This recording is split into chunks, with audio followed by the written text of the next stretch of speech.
some kind of trouble. Let's go check out what's going on!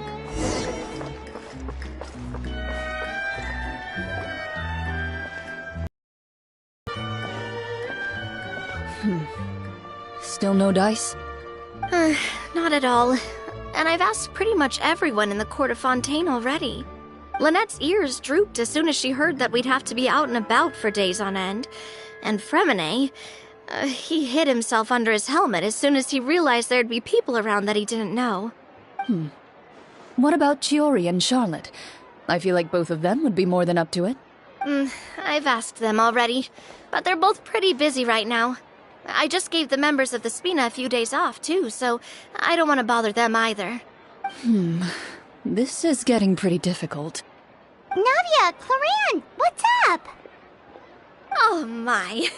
Well, if it isn't my dear partners. How are you all doing? Navia? Huh?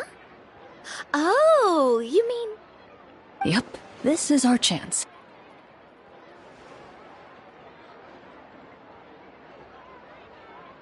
Do you need our help with something? Oh, precisely. My dear partners, we've got a huge problem right now that only you can solve. Whoa, for real? Absolutely. We've already exhausted all our other options. Traveler, Paimon, would you join us and play Marechaussee Hunter Judgment Day? Marechaussee what now? It's a new game script by the Tabletop Troupe, a local roleplay adventure club. Ever heard of the Tabletop Troupe? They put out games that allow you to participate in a story and roleplay characters with your friends. Oh, I've loved their stuff ever since I was a kid. That sounds super interesting. Clorinde and I are both veteran members of the club. Recently, someone came up with a new script and was looking for people to help playtest it for them. And when they asked, of course I couldn't refuse. I mean, come on! A brand new script? Nobody has ever played it before. Generally speaking, scripts at that level of development have a lot of issues, but I think this one is pretty solid. The author obviously put a lot of work into the story, and the world building is also quite credible. Whoa! I know I was the one that handed you the script, but some of us haven't read it yet. No spoilers, please. Anyway, the script calls for a team of 4. Ah, yes. We're missing one final player right now. So, you're saying you'll help us out? I knew I could count on you, partner. Paimon and the Traveler are kind of a package deal. Is that okay? That's not a problem. I'll adjust the pace based on the actual number of players, and ensure that everyone has a good time. Well, Traveler, what do you think? Wanna play? Paimon will follow your lead. Well, that solves our problem. You have our thanks. Woohoo! I'll go grab the script manager from the club right away. The script manager? Didn't you just say that you gave Clorinde the script? The club introduced a completely new kind of gameplay for the script. In this iteration, the Game Master's version of the script is incomplete. The script manager provides the next part of the script only after players have completed the current list of objectives. On top of that, in order to increase player immersion, the club has created some of the story's sets and scenes in real life. We'll only know where we should go once the script manager reveals the starting location. Wow, you're right. Whoever wrote this script really did put in a lot of work.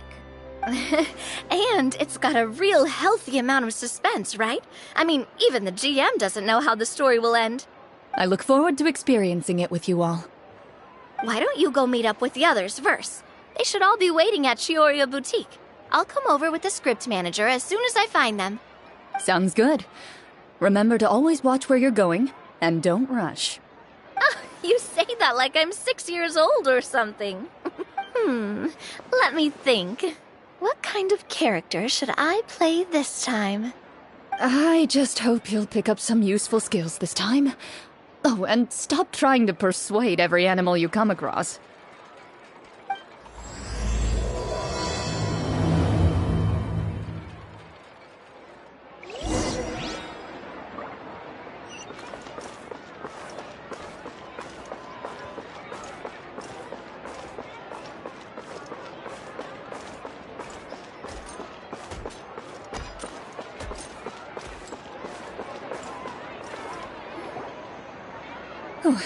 Sorry to keep you waiting.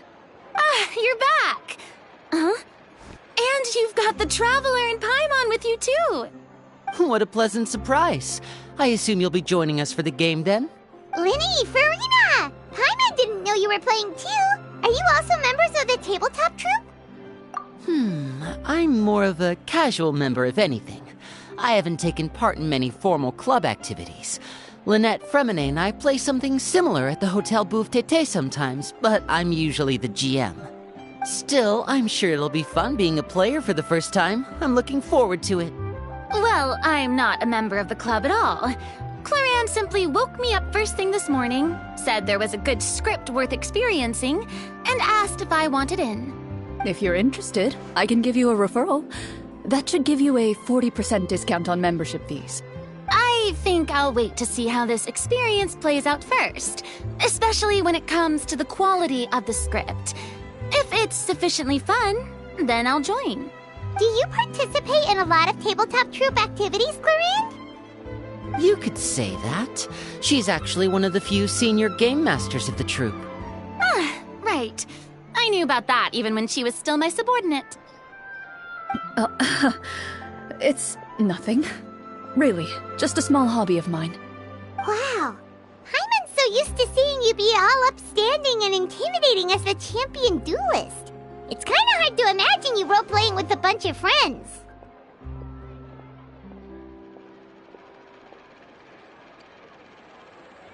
Surely you jest. I would never intentionally make things difficult for my players. I maintain a clear boundary between my professional and personal lives. The me you see at court represents the law and order of Fontaine. I put all personal feelings to the side and grant a fair duel to all who seek to defend their honor. But in my personal life, I'm just an ordinary person. Someone who feels anger and sadness, just like everyone else. Well, you say that, but for all the time I've known you, I don't think I've ever seen you cry. I've seen you get angry, sure, but now I'm wondering whether you were actually mad or if it just looked that way from the outside.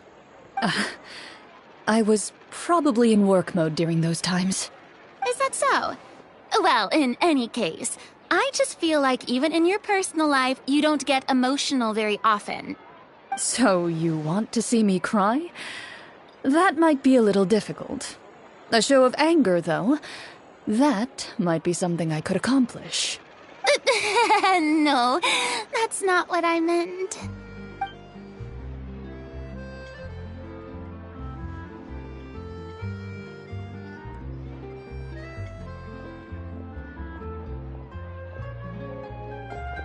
Ah, I'm back! Here, allow me to introduce you to the script manager, Mr. Florian. Pleasure to meet you all. Hello. Wait, are you a champion duelist too, Mr. Florian? Oh, no. This is just the costume provided by the club. I occasionally play a few of the roles in my scripts. That sounds like a lot of work. It's nothing. It's the least we can do to give the players a more immersive experience. Anyway, allow me to give you a brief introduction of the script. This script was adapted from the real history of the Marechaussee Hunters. You all will play the role of hunters from a bygone era and resolve a series of events unfolding in the capital. Paimon's not super familiar with the history of the Marechaussee Hunters. Is that a problem? Oh, no problem at all. I can give you a brief rundown. So, basically, Marechaussee Hunters were people who dedicated themselves to hunting monsters and protecting the city by using a special swordsmanship technique passed down over generations. Their story can be traced back to the ancient Remurian dynasty, as well as the first hunter, Cassiodor. But I'll leave the finer details for you to seek out and discover later. Mm-hmm. And I'll provide additional commentary as the story progresses. In that case, brave hunters, are you ready to set out on an unknown adventure? Whoa, just one sentence and it's like we're in the story already! Aha, I see many a determined gaze before me. Very well, head over to this location and begin your heroic journey. So, as we follow the story, it leads us to specific scenes? Ooh, sounds pretty innovative. What does the message in the envelope say? It's the exact location of the scene, as well as the formal permission to use the venue. Seems like they have everything prepared. Please check all your belongings, everyone, and make sure you haven't forgotten anything. Once you're ready, please follow me to the designated location. Sounds good. Hunter Squad, move out!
They really have thought of everything. Even the Fatometer is here and ready to go for us. The Fatometer? What's that? It's a card that's used to determine action success or failure. We'll need to use it when we try to use certain skills. And what about all the dessert and tea? Is that for us as well? That's what the message said. Really? That's so nice. It feels just like a tea party with friends. Those snacks have Paimon's name written all over them. I think you might be more of a snack hunter than a Marachose hunter, Paimon. Snack Hunter Paimon reported for duty. If there are delicious snacks to be found, Paimon will track down every last one. The desserts are great.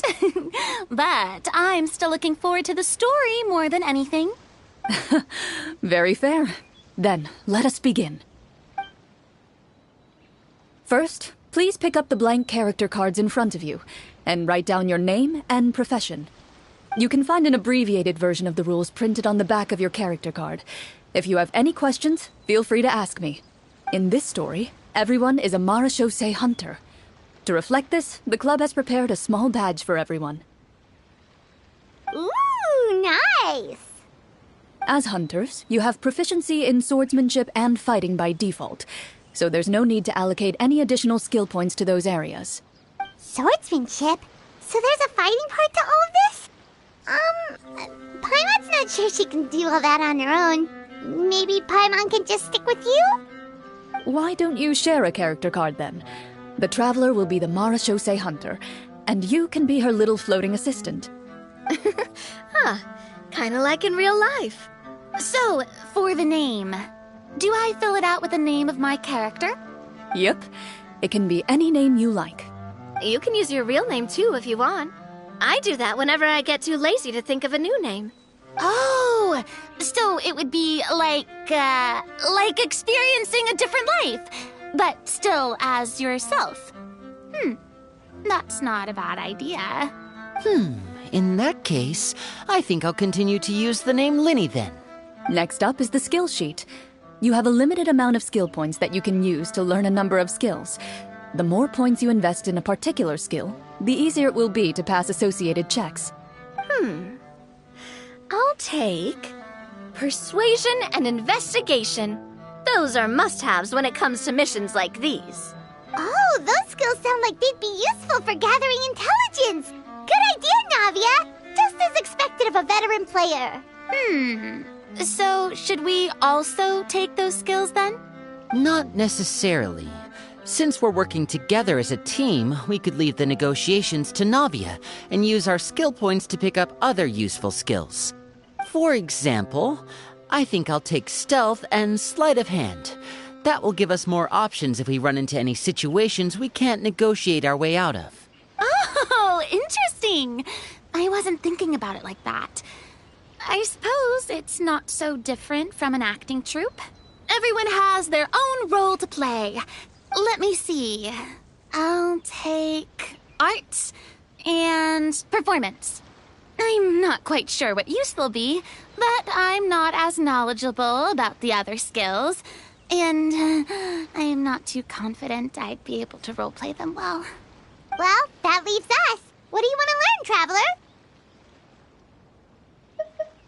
Oh, something that'll help you get a read on other people's thoughts. Sounds useful. Ha! Gotta say, this suits you really well. Nothing boosts morale like good food. So what do you think? Are you sure you want to learn these 2 skills?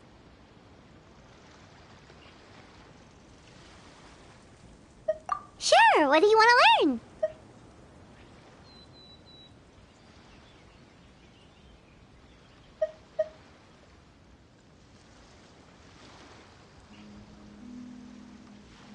Ooh, so you want to help people when they're injured. That's nice of you. Ha! Gotta say, this suits you. So what do you think? Are you sure you want to learn these 2 skills? Sure, what do you want to learn? Oh, something that'll help you get a read on. Ha! So what do you think? Are you sure you want to... Let's see. Oh, looks like you each have enough points to choose one final skill. You've all picked such classic skills. It's fine to go a little bit out of the box, you know. Why do I get the feeling she's getting ready to cause trouble? For example, this one here. Summon. Doesn't it sound super mysterious and cool? Oh, I saw that one just now as well. The description says, this skill can be used under certain circumstances to summon characters or creatures that fit the script's world-building rules.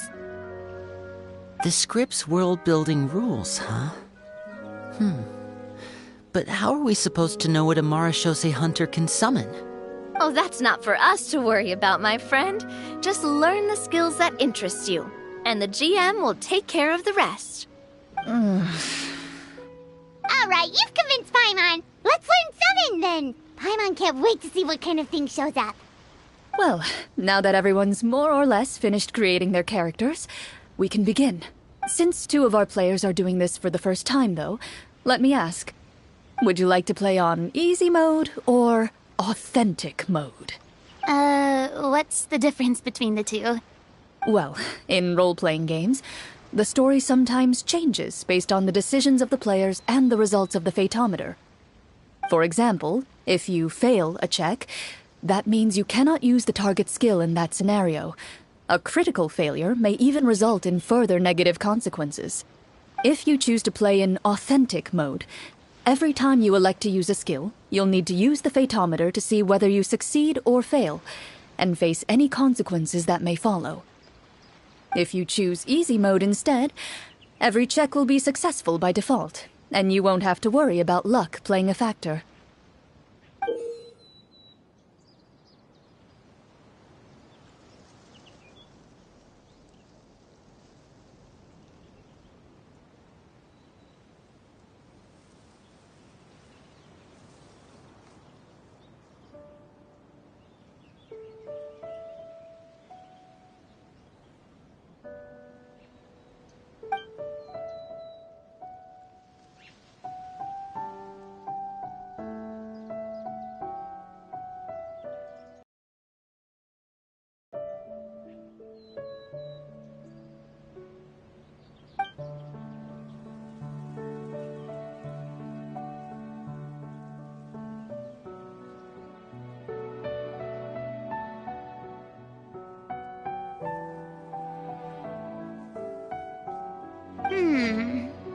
Given that I'd like to focus on the story, I suppose I should pick easy mode. I'd feel bad if I brought the team down by failing my checks. Huh? Oh, come on. Don't worry about that. RNG is the lifeblood of role-playing games. I'm going with authentic mode for sure. Never knowing what you might have to overcome. Ugh, doesn't that sound exciting? I'd rather be mentally prepared for what might happen. All right, then I'll mark down Farina for easy mode. All her checks will be successful by default. As usual, Navia and Linny will play on authentic mode. What about you, dear partner? How would you like to play? Are you sure? No need to worry about the pesky fatometer. Pretty good choice if you just want to relax and play the game. Honestly, I don't think Clorinde would make things too difficult for us, no matter what the fatometer says. Isn't that right, Clorinde? No promises. That wasn't super reassuring. Well, anyway, enough talk. Let's get started. I want to experience at least a good chunk of the story today. Speaking of the story, why is the beginning scene on a beach? Well, that's because a long time ago, back when human civilization was still in its infancy, powerful demons and evil sorcerers ruled over the land. They created a host of monsters and sent them to slaughter all humans in existence. Soon, a group of human rebels banded together. With their swords raised, they swore to brave the darkness, and in doing so, subdue each and every monster that sought their destruction. They became known as the Marachose Hunters.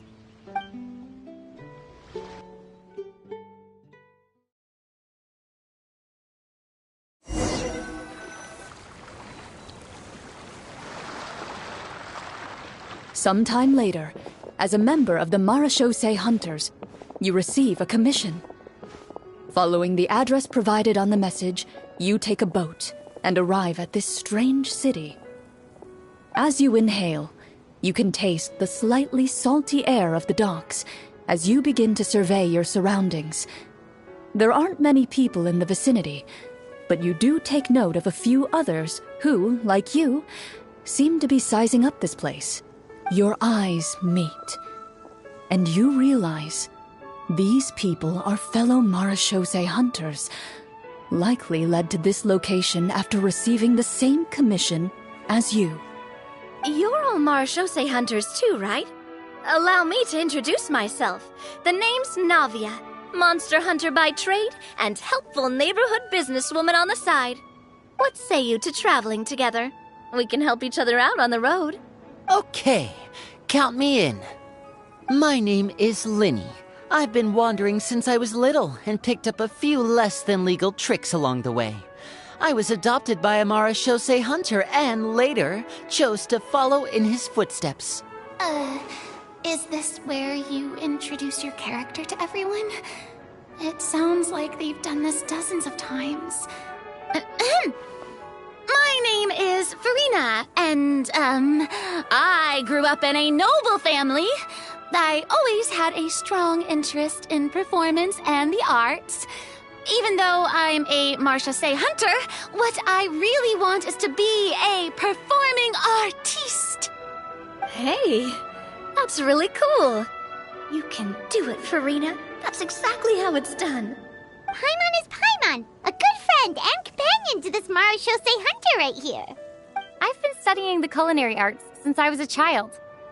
I hope my delicious food can help boost people's spirits. That's wonderful. I'll be looking forward to your cooking during our adventures together.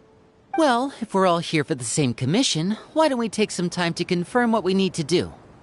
You open your envelopes at the same time. The message reads, "To the honorable and trustworthy Marachose Hunters, our kingdom is currently facing a grave crisis. The lands outside the capital have been overtaken by monsters, and our people are being led astray by forces of wickedness. We beseech you, please help us resolve this crisis and return peace and stability to our home." The layout of this city looks super familiar. It kind of reminds Paimon of Mondstadt.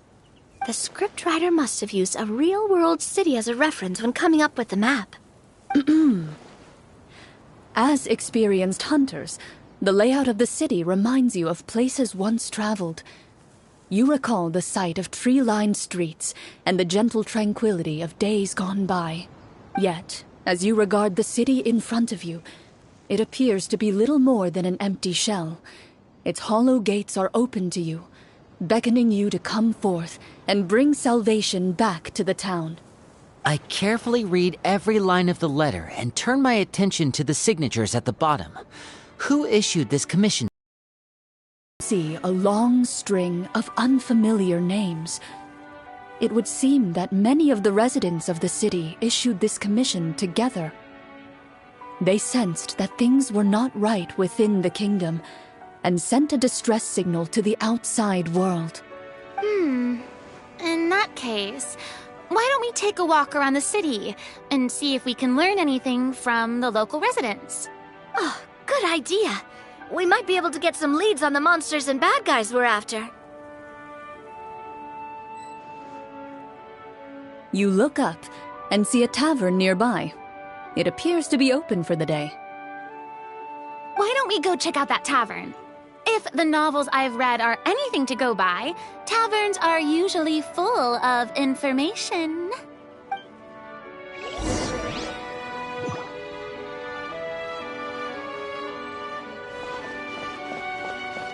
As you approach the tavern, you find a plainly dressed woman standing nearby. She appears to be rather troubled about something.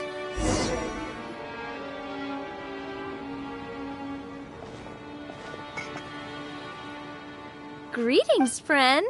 Lovely weather we're having today, don't you think? Oh, hello. I suppose you're right. The weather today is quite lovely. If only those monsters out there would stop causing trouble. It seems like every character included in the script has a certain amount of useful information to offer. If we keep asking questions, we might be able to get some good leads. Oh, come now, don't be sad. Life is all about optimism. Oh, that reminds me.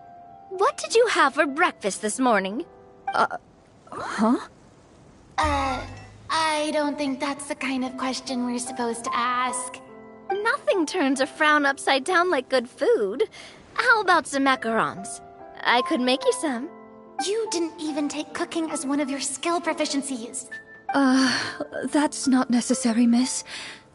Excuse me for saying this, but you don't really look like a chef. Besides, I'm not really a fan of sweets.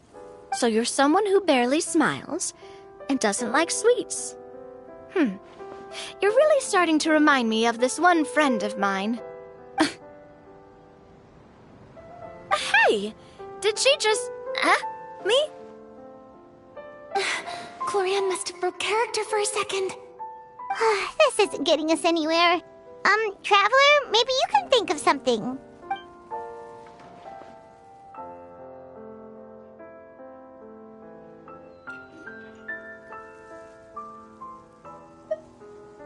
The results of insight checks aren't disclosed to the players, so I'll be the one consulting the fatometer.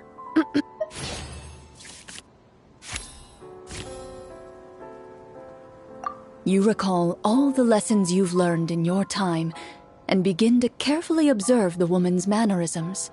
You notice that when she's quiet, she has an empty look in her eyes, as if her thoughts have drifted to a place far, far away.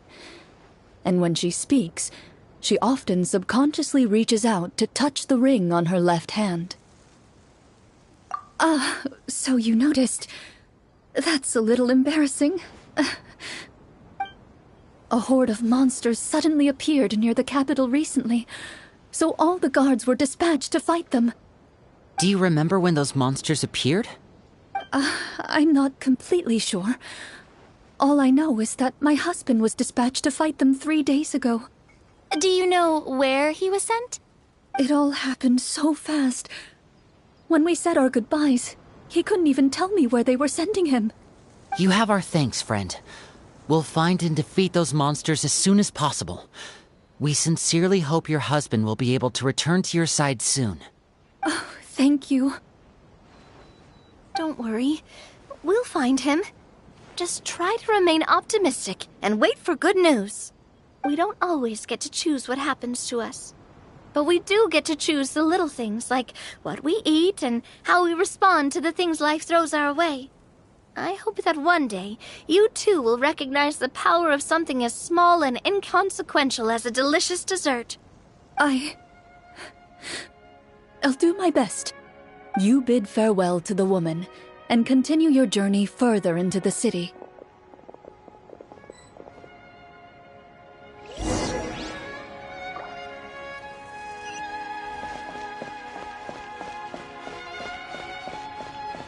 As you venture further into the city, the streets appear largely empty.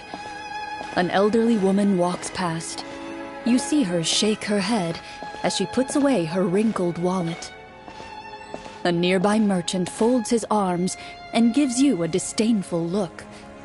You get the impression that he's someone who has long gotten used to the sight before him.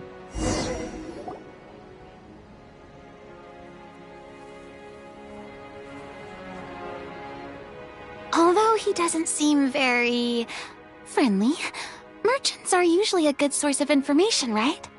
Pardon me, sir. I'd like to ask a question if I may. That depends. How much are you willing to pay? How about this much? What do you take me for? Some lowly beggar? You can't even buy half an onion with that amount. Surely an onion can't be that expensive, right? What do you know? War's nearly upon us. Everything costs several times what it did before. If you're not gonna buy anything, then scram. Whoa, what a nasty guy. Maybe we shouldn't even bother talking to him. But he still might have information we need. Traveler, can you think of something?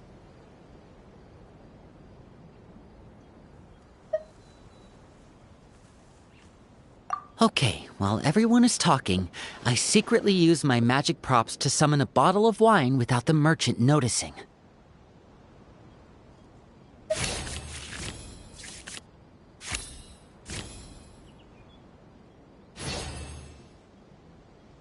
We meant no offense, sir. Here, allow me to offer you this bottle of vintage wine, made only from the finest grapes. I'll just leave it here. Please, enjoy it at your leisure. I should mention that this wine is the perfect accompaniment to a meal. I'd suggest enjoying it with dinner. All right. Go on and ask. What do you want to know? Do you have any information on the monsters or the crisis that has overtaken the kingdom? Crisis? If you ask me, there's a crisis everywhere you look. Those monsters are camped outside the city, and they've been destroying all our trade routes. We have limited reserves within the city, so if this continues, we're all gonna be in big trouble. Wait, you're saying no one has put a plan in place to distribute supplies or maintain order? We could all starve and those nobles in the palace wouldn't even break a sweat. Who knows? Maybe they've been in cahoots with the monsters all along. That is concerning. Thank you, sir. We won't take up any more of your time now.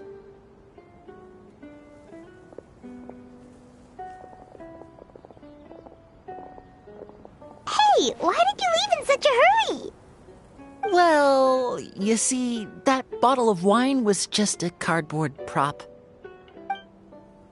Should we try to go somewhere with more people? Oh, how about the city square? Follow me.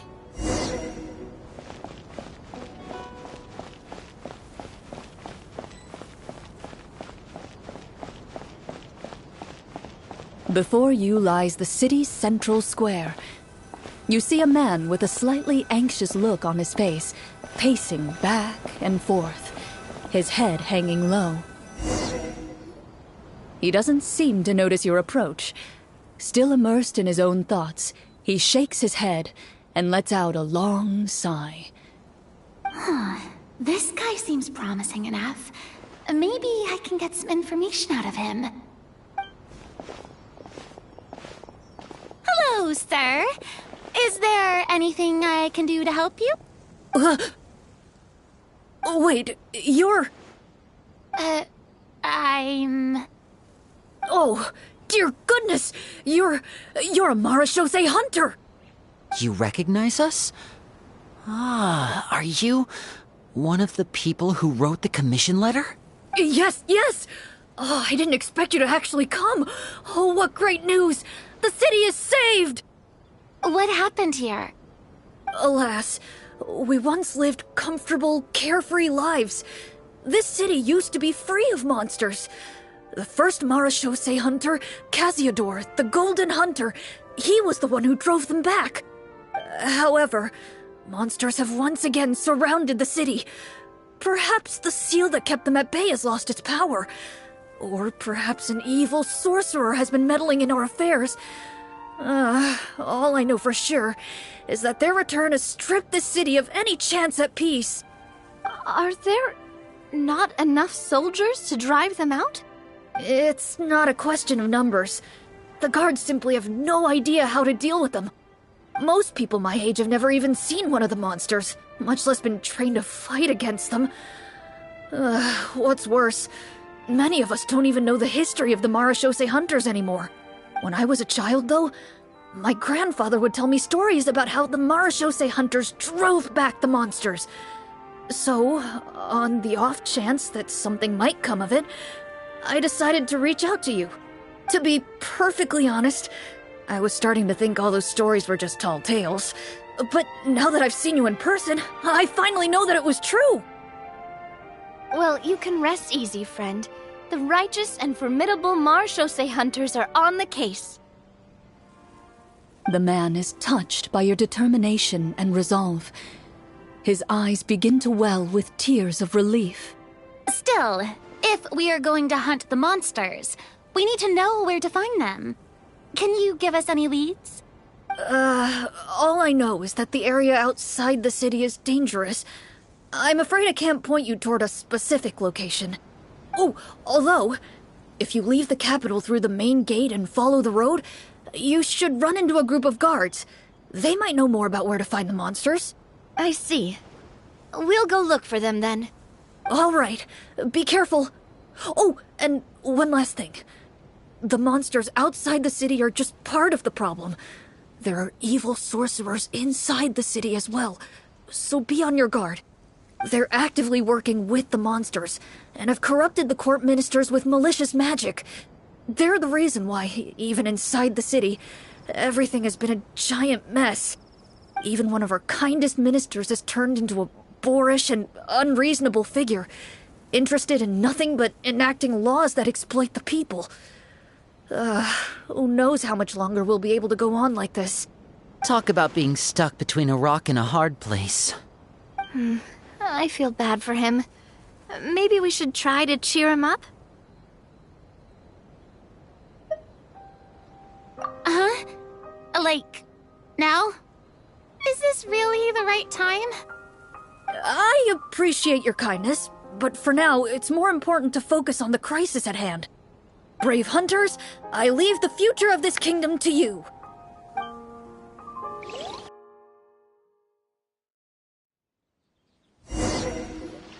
If I understood correctly, there are currently 2 problems in the kingdom that need solving, right? Exactly. We need to defeat the monsters outside the city and take down the evil sorcerer stirring up trouble from within. But which problem should we tackle first? Well, this seems like a good moment for a break. Take some time and discuss what you want to do. Let me know when you've made your decision. I really didn't expect the people in the city to keep us at arm's length like that. I totally thought the hunters would be treated like heroes. Well, Clorinde said the script took cues from the real history of Fontaine, right? Maybe the real-life Marashose hunters were also treated like that. I wouldn't say it's a perfect representation of history, but there are definitely some similarities. Would you like to hear more about it? Sure. As long as it doesn't spoil anything in the script. You brought up bits and pieces of the hunter's history before, but it was all in passing. Paimon wants to know too. The hunters were super powerful, right? Were they all from a special line of supernatural beings or something? Kind of like the yokai in Inazuma? No. All Marashose hunters were ordinary mortal fighters. The only thing that set them apart were the special sword techniques passed down over the centuries. Huh? So you mean anyone could become a Marashose hunter? In theory, yes. All you would need to do is survive the rigorous training and master the swordsmanship techniques required to fight the monsters. Still, most people dropped out at the early stages, and others called it quits the minute they saw a monster in person. To become a hunter, you must be strong in both body and mind. What kind of monsters did the hunters fight exactly? Oh, and the evil sorcerer the script mentions. Did they exist in real life too? The land of Fontaine once played host to an ancient dynasty known as Remuria. After that dynasty fell, monsters began to appear, intent on obstructing humans from establishing a new social order. One of the ancient sorcerers of Remuria used his power to assemble a formidable army of golems. He sought to use that force to establish himself as king. Now wait a second. Don't tell me that guy was the inspiration for the evil sorcerer in the script. We still haven't found any in-game information on him yet. So, why don't you talk about someone else for now? Well, I wasn't planning on going into anything you might be able to find out in the game. But if you want me to talk about something else, then... how about Casiodor, the Golden Hunter? Or Egeria, the ex-Hydro Archon?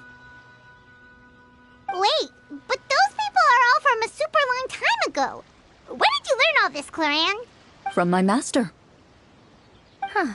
By master, you mean Miss Petronia? Someone you know?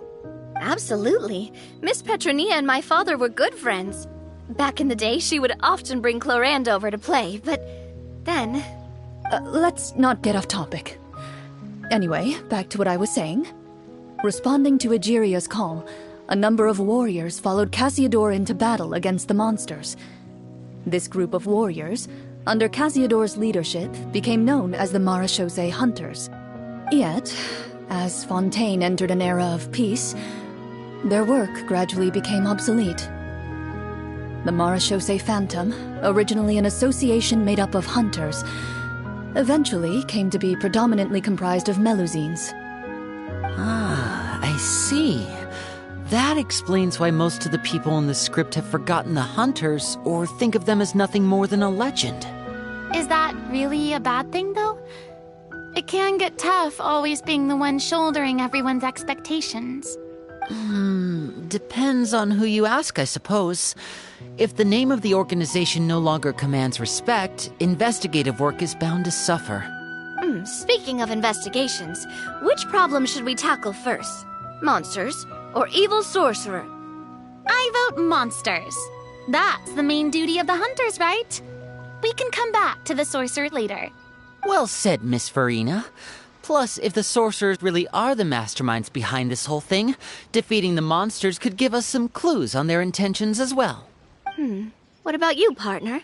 What do you think? It's decided then. All right. After some discussion, you decide to turn around and head out of the city.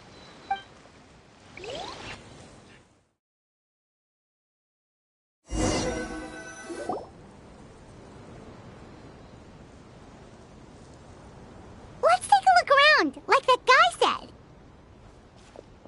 You there! Outsiders, halt! Who's there? An armored man approaches you. He has a tall, muscular build and a determined expression in his eyes. Just one look, and you can tell he's fought in his fair share of battles. Although he's trying his best to conceal his current state, his uneven gait and the sweat dripping down his forehead make it obvious that he's been wounded and is in serious pain. I'm the captain of the guard.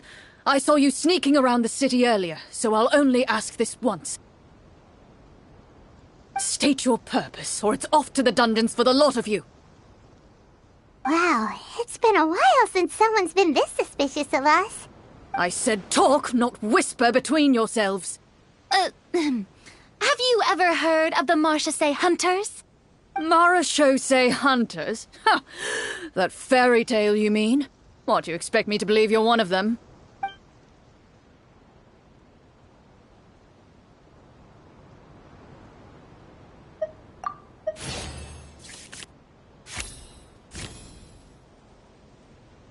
While everyone is talking, you begin to carefully observe the captain's mannerisms. Every so often, you see him glance toward a particular direction, with a pained expression on his face, as if an invisible thread is tying him to an unknown place. As you follow his gaze, you vaguely recall that the location he seems fixated on is known for its difficult terrain.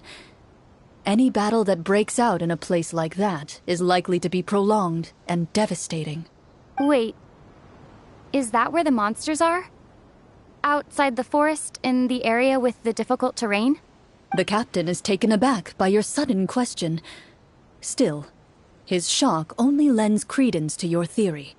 You're looking to fight the monsters? Well, we're Marechaussee hunters after all. You could say that's basically our job.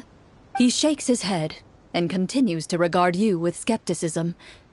In the end, he decides to inform you of the locations where the monsters have appeared.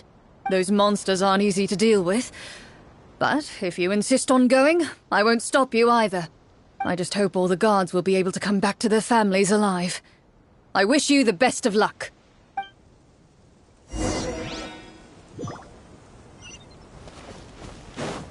Based on what the captain said, the monster should be right up ahead. Let's go. Hopefully we're not too late. As you approach the battlefield, you see numerous people lying by the side of the road. They appear to be dressed like guards. Their faces are filled with desperation and terror. Some are screaming and cursing in vain, as if still trying to banish the monstrosities they saw from their minds.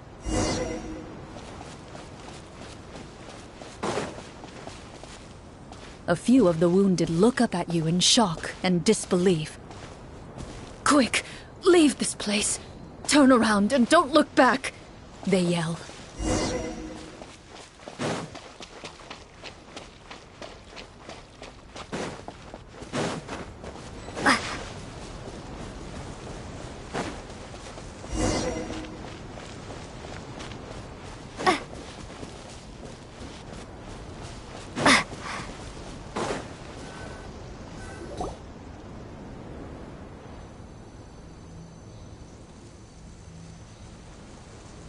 This is the place he mentioned, right? You see broken iron swords scattered all around you, and downed trees riddled with terrifying claw marks. All the signs point to one thing. A truly devastating battle just took place here. Be on your guard, everyone. The monsters might still be around. Before you can finish your sentence, you hear rustling sounds from the surrounding bushes. The monsters have emerged. They close in on you without fear. You get the impression that, in their bloodthirsty eyes, you're just another meal for them to devour. A little help here! This thing wants to eat Paimon! Your battle round begins now.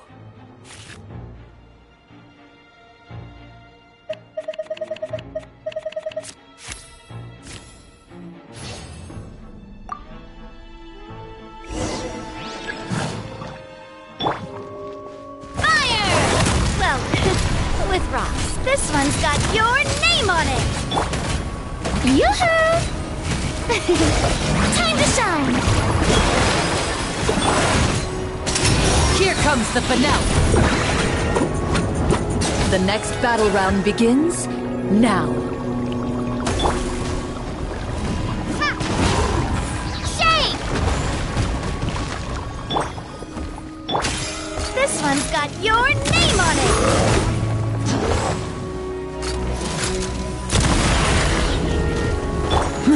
Now disappear!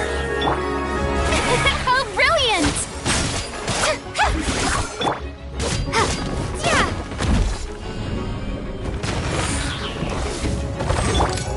A proper send-off!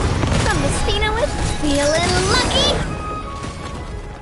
The monsters let out a terrifying roar of anger and resentment before dissipating into thin air. Ugh, thank goodness it's over. We're lucky the Marechaussee Hunter class came with all those preset skill points. Otherwise, we would have been in some real trouble. I never knew the photometer even determines the amount of damage you inflict. If you get unlucky, isn't it just game over right then and there? That's part of the fun. The uncertainty of fate is what gives these games their appeal. Just as you begin to celebrate your victory, a suspicious lump on the ground catches your attention. A suspicious lump. Wait, could it be The thing that appears after every battle? I walk up to it, crouch down, and begin to carefully examine it. I've still got my right glove on, so it should be fine for me to touch it, right? As you investigate the mound, you discover that the exposed portion appears to be made of wood. It was previously obscured by the large form of the monsters.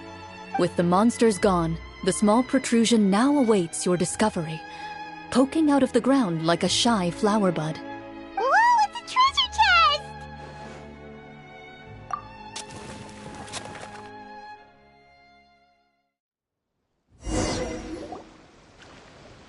With everyone's help, you successfully excavate the wooden chest from the ground. Even without opening it, you can tell from the mora and jewels scattered around the chest that it must contain quite the fortune. Makes sense. We worked hard for this. Let's open it and we can share what's inside. I can understand your excitement, Paimon, but think about it. Doesn't it seem like there are people out there who need this treasure more than us? Yeah. Think about all the people suffering in the capital, or all those guards who got hurt fighting the monsters. Wouldn't it be better if we gave the treasure to them? Wait, is that how it works? Paimon thought since we were the ones to dig it up, we could just take it for ourselves. Well, let's put it this way. Any decision you make during a role-playing game can impact the future course of the story. But would the people really believe us? It's hard enough for us to prove we're Marchese hunters. What if they think we procured the treasure illegally? They might get even more suspicious of us. That's definitely something we should consider. Maybe we can come up with an explanation in advance. Well, if donating it could cause that much trouble, why don't we use it to buy some gear and fill up on good food? Then we'll be ready to fight even more bad guys. Looks like you're facing a difficult choice once again. Well, it's getting late. Why don't we call it a day for now? Wow, where did the time go? I'm not sure if it's because I'm having so much fun with you all or because the story is particularly enticing, but I feel like I could almost keep going. Here, here. Ooh, how about we play through the night? I'm not sure I'll have enough energy for that. Yeah, that won't work for me either. Lynette will give me an earful if I get home too late. I understand how you feel, Navia, but we have to change venues for the next part of the story anyway. Huh? Another location? There's a special note for the GM at the end of this section that says to proceed to an indoor set for the next part of the script. Whoa, they really pulled out all the stops for this new script. Well, even if we end the game for the day, we can still stay a little longer and hear Clorinde finish her story, right? Paimon wants to hear more about the history of the hunters.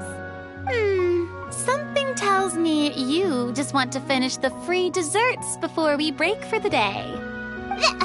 That's just a coincidence, okay? Besides, to Paimon, not finishing free food feels even worse than having to buy her own. And anyway, Paimon really does want to hear more about Clorinde's master. Well...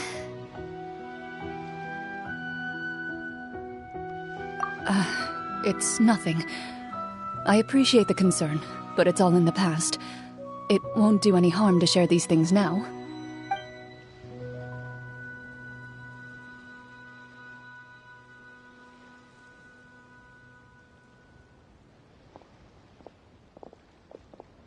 My earliest memories are of living with Master. According to her, she saved me from certain people of ill repute. My birth parents had left me behind some time before that. What a heavy beginning for a life story. Master was a fascinating individual, if inexperienced in the ways of raising children. My first ever toy was a short sword. Although I suppose it wasn't so much a toy as something Master removed from her waist and handed to a noisy child in need of distraction. Oh wait, so she handed an actual sword to a child? Isn't that dangerous? Did you hurt yourself? Of course I did. I cut my palm and bled quite a lot. But Master was not concerned. She just stood there and casually lectured me about it. See, that's what you get for not holding the sword properly, she told me. She then crouched down next to me and said, "Give me your hand. I'll teach you to bandage this wound. After that, it's time to learn how to truly hold a blade." Excuse me for asking this, Clorinde, but how old were you exactly when all this happened? Probably around, 3, give or take. 3? Isn't that when most kids are still struggling to hold a fork? As I said, Master was rather inexperienced in the ways of raising children. She believed trial and error was the...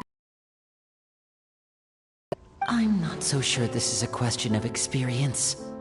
I didn't see anything wrong with her ways at the time. And anyway, children don't get to choose how they're raised. Oh, she did bring me back a pet from Liyue once. It was a Geovishap hatchling. A Geovishap hatchling? For a pet? That seems even more dangerous! What she said was this: make sure to get along, you two. If you really can't agree on something, just settle it with a fight. Whoever loses is the real pet. And how old were you when this happened? 5. Well, did she win? No, I lost. So, you're saying you actually became the Geovishap's pet? Yes, but only for a week. By the end of that week, I defeated it in combat, and we've shared a cordial relationship ever since. That really doesn't sound like the kind of childhood someone should have. Later on, I gradually understood that Master most likely didn't know any other way to raise a child. She was a Marashosei hunter, but I never heard her bring up her own parents. Thanks to her, I learned how to navigate the forest by the age of 6, and could hunt monsters in the wild by myself the year after that. Even though the training she subjected me to was strict, she always made sure to take me traveling when she had the time. We met many of her friends during those days. That was also how I met Mr. Callis and his family. I still remember the first time we met. You were too scared to join our picnic and hid behind Ms. Petronia the whole time. I still hadn't really met many children my age at that time, so I didn't know how to interact with others. After that, though, you started coming over a lot. You loved challenging people to shooting competitions, remember? I don't think many members of the Spina ever beat you in one of those. I had a lot of fun during those days. I enjoyed them too. Oh, do you remember that one time we went exploring around the Spina together? We overheard Papa call your master Fontaine's Protector of Justice. We tried to pretend like we never heard anything, but you nearly let it slip that one time. Protector of Justice? Oh, wait, you mean that vigilante hero from 20 years ago? The one who was always active at night? Yep, that would be her. She often would put on a black cloak and go out at night. I never knew where she went or what she was doing. Until, like Navia said, we overheard the truth from Mr. Callis that night. 20 years ago, huh? I still remember the guards leaving all kinds of witness reports about her on Nervalette's desk. My apologies. Oh, there's no need to apologize. You had nothing to do with it. And anyway, everything she did was for a good cause. Although, calling herself the Protector of Order was a bit much. Especially when she deliberately operated outside the law. Huh? When did the Protector of Justice become the Protector of Order? Oh, she had a bunch of code names. I heard she would just come up with a name on the spot whenever she was asked. Later on, she probably got sick of answering those questions and decided to stick to just 2. The Protector of Justice and the Protector of Order. That sounds like her, all right. I bet she forgot which of the 2 she'd use by the time she got back each night. Well, she certainly sounds like a fascinating individual. With her strong sense of justice, it's no surprise her student followed in her footsteps. It's true. I always wanted to become like her. Someone powerful, independent, and with a strong sense of conviction. But...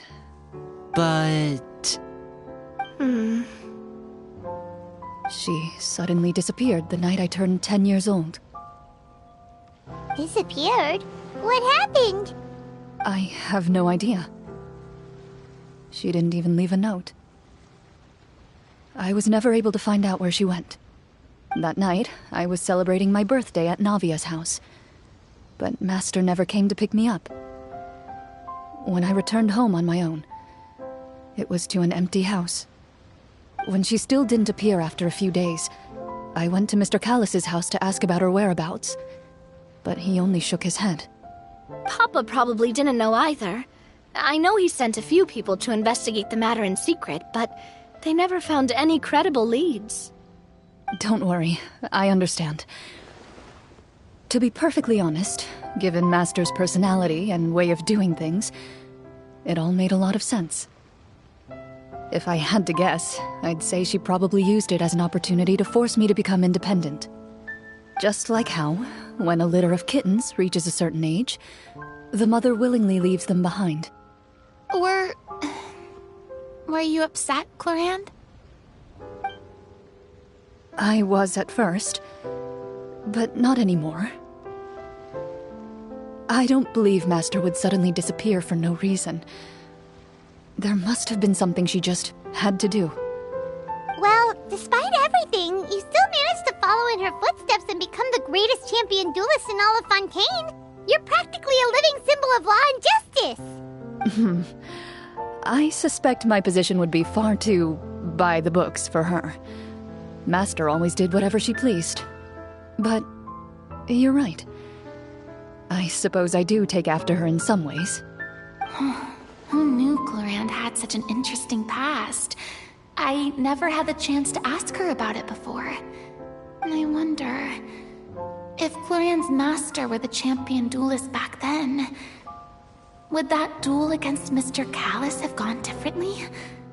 Oh no. Judging by the atmosphere, Clorinde and Navia are probably thinking something similar. The mood just got super awkward all of a sudden. Well, anyway. Would you look at the time? It's getting dark, so we should probably call it a day for real this time. If we keep talking like this, we really will be here all night. I had a great time today, Miss Clorinde. Thank you for being our GM. Anytime. The script was good, but I've got to say, your childhood stories were even better. Hey, you should tell us more about that fight against the Geo-Bishop sometime. Maybe your master was onto something. You could be right. What does she mean, onto something? I certainly don't know any 5-year-olds who want to fight a bishop in their spare time. Guess I'll head back as well. I need to save my energy if I want to continue enjoying the story tomorrow. You're that excited to hear about my fight with the bishop? I was talking about the script.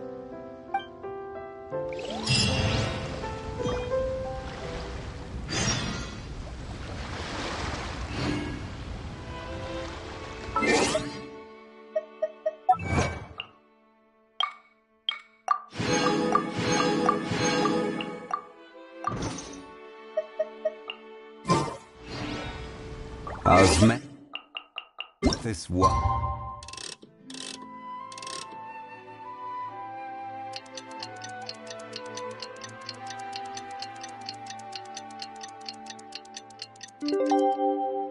Tastes the same as I remember. Let's go meet up!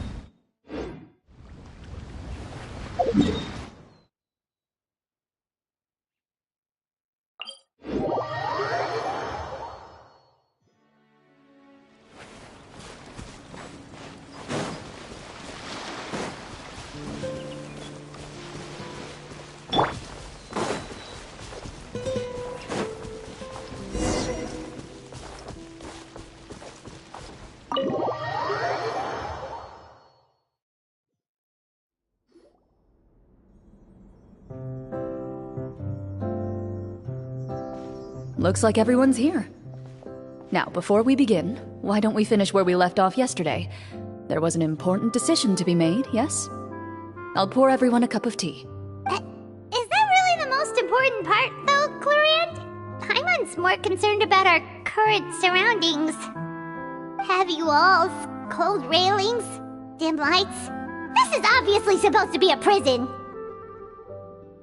I admire the work put into the set. Still, it's obvious the scriptwriter has never paid a visit to the fortress of Meripede.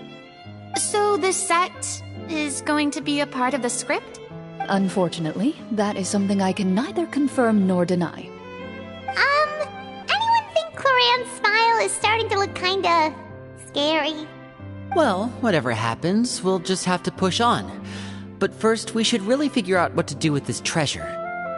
If we're worried about arousing suspicion because of our identity, why don't we give ourselves a different name, just like Clorinde's master did? Yeah, it might be better to keep a low profile. As long as we're helping people, it doesn't matter who we are or what we're called. Staring at me won't get you anywhere.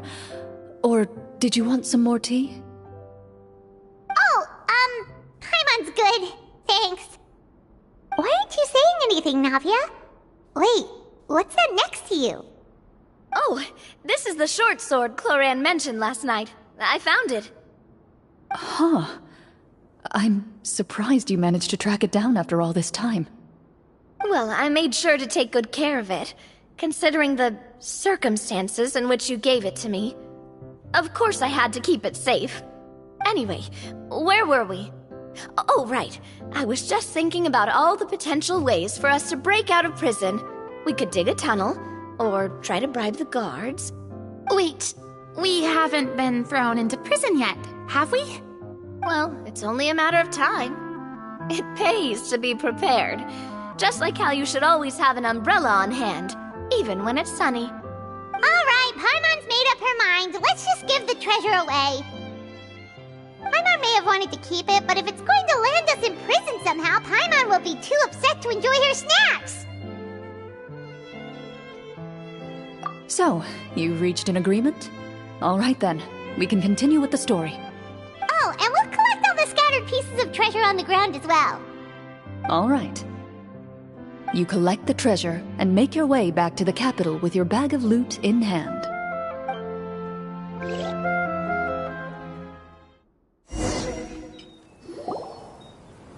The city is still shrouded in a gloomy, oppressive atmosphere, but your spirits are surprisingly high. In places where sunlight struggles to reach, you generously share your wealth with the children, the elderly, and the poor in urgent need of help. Thank you, kind soul. The elderly woman's look of gratitude follows you as you walk away, her eyes never leaving your back until you move entirely out of sight. However, there's still quite a bit of Mora remaining. It appears you haven't made much progress. She's probably trying to tell us to speed this up. We need to hurry up so we can address the sorcerer problem. Should we go find that man again at the square? He seemed like a pretty responsible guy. I'm sure he knows the people here far better than us. Oh, good idea! Just as you start to make way to the square, intent on finding the man again, there's a voice.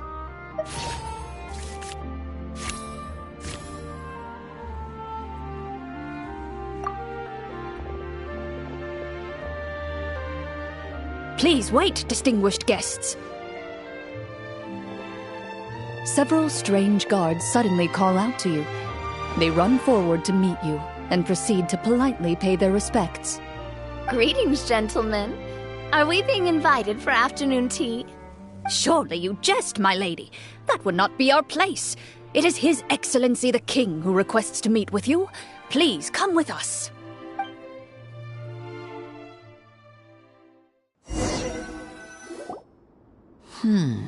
Do you think this could be a trap? Well, we have to investigate the court at some point, right? Meeting the king himself would be a fantastic opportunity to do that. I say we go for it. If something happens, we'll just turn the whole place upside down. That sounds a little intense. After a quick discussion, you nod to the guards and agree to follow. They lead you all the way to the audience hall of the palace. Gilded tables line both sides of the hall. The space itself is adorned with all manner of expensive antiques, glass shelves, and silver candlesticks. The items appear quite ordinary in size and dimension, yet their presence somehow makes the emptiness of the hall feel even more surreal and ominous. Wow, it's so luxurious! The elderly king, clad in a magnificent robe, sits upon the deep crimson throne before you. He wears above his head a majestic crown, with a gemstone the size of a bird's egg set right at the very front. As you observe it, you see a complex pattern of light reflect off its surface. They're here, Your Majesty. A man dressed in dark clothes, likely a minister, shields his mouth with his hands and bends down to whisper a few words to the king. After a moment, he lowers his hands and stands back up. His gaze shifts to fixate on your group, but he does not move from his place at the king's side. The king does not appear entirely aware of his surroundings. The man by his side, though. We should keep a close eye on him. The king remains still and says nothing. The minister is the one who speaks. Esteemed guests, allow me to thank you for coming to our faraway kingdom. Unfortunately, His Majesty the King finds himself quite exhausted from work. So please allow me, his Prime Minister, to welcome you in his stead. I've heard tell that your group, the Marechaussee Hunters, used your exceptional ability with the sword to repel the monsters near the capital. Such a great deed deserves to be rewarded. However, seeing that I was not fortunate enough to observe such a feat with my own eyes, you'll forgive me for seeking to verify the truth by speaking to you myself. Well, we've got nothing to hide. You brought us here to talk, right? So we'll just explain what happened.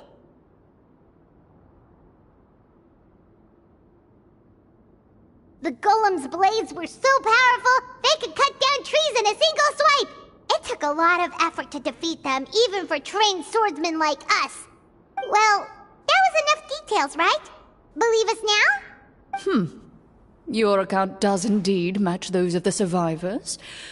Since you were the ones who defeated the monsters, that must mean you are also in possession of the treasure they stole? Well, we did take the treasure, but... How did he know about the treasure? Then I must ask that you return it at once. It belongs to the kingdom. Wait, but didn't you just say that our great deed deserved a reward? Shouldn't the treasure be considered a part of that? Yes, that was indeed what I said. But you seem to have forgotten a very important distinction. Only that which is freely given by the king can be considered a reward. Taking the rightful wealth of a kingdom without said permission, on the other hand, is a crime. But that's completely unreasonable! Yeah, that makes no sense! If it weren't for us, the treasure would still be buried underground somewhere! Maybe so, yet the fact remains. You tried to dispose of the treasure without reporting it to the court and without receiving permission, yes? What, no answer? Surely you're not insinuating that you, a group of legendary Marechaussee hunters, sought to take the treasure for yourselves? Well, what about the king? Is he just gonna let this guy talk for him the whole time? Clad in his magnificent robe, the king remains seated, with his hands resting on either side of the throne. His posture is rigid and unmoving.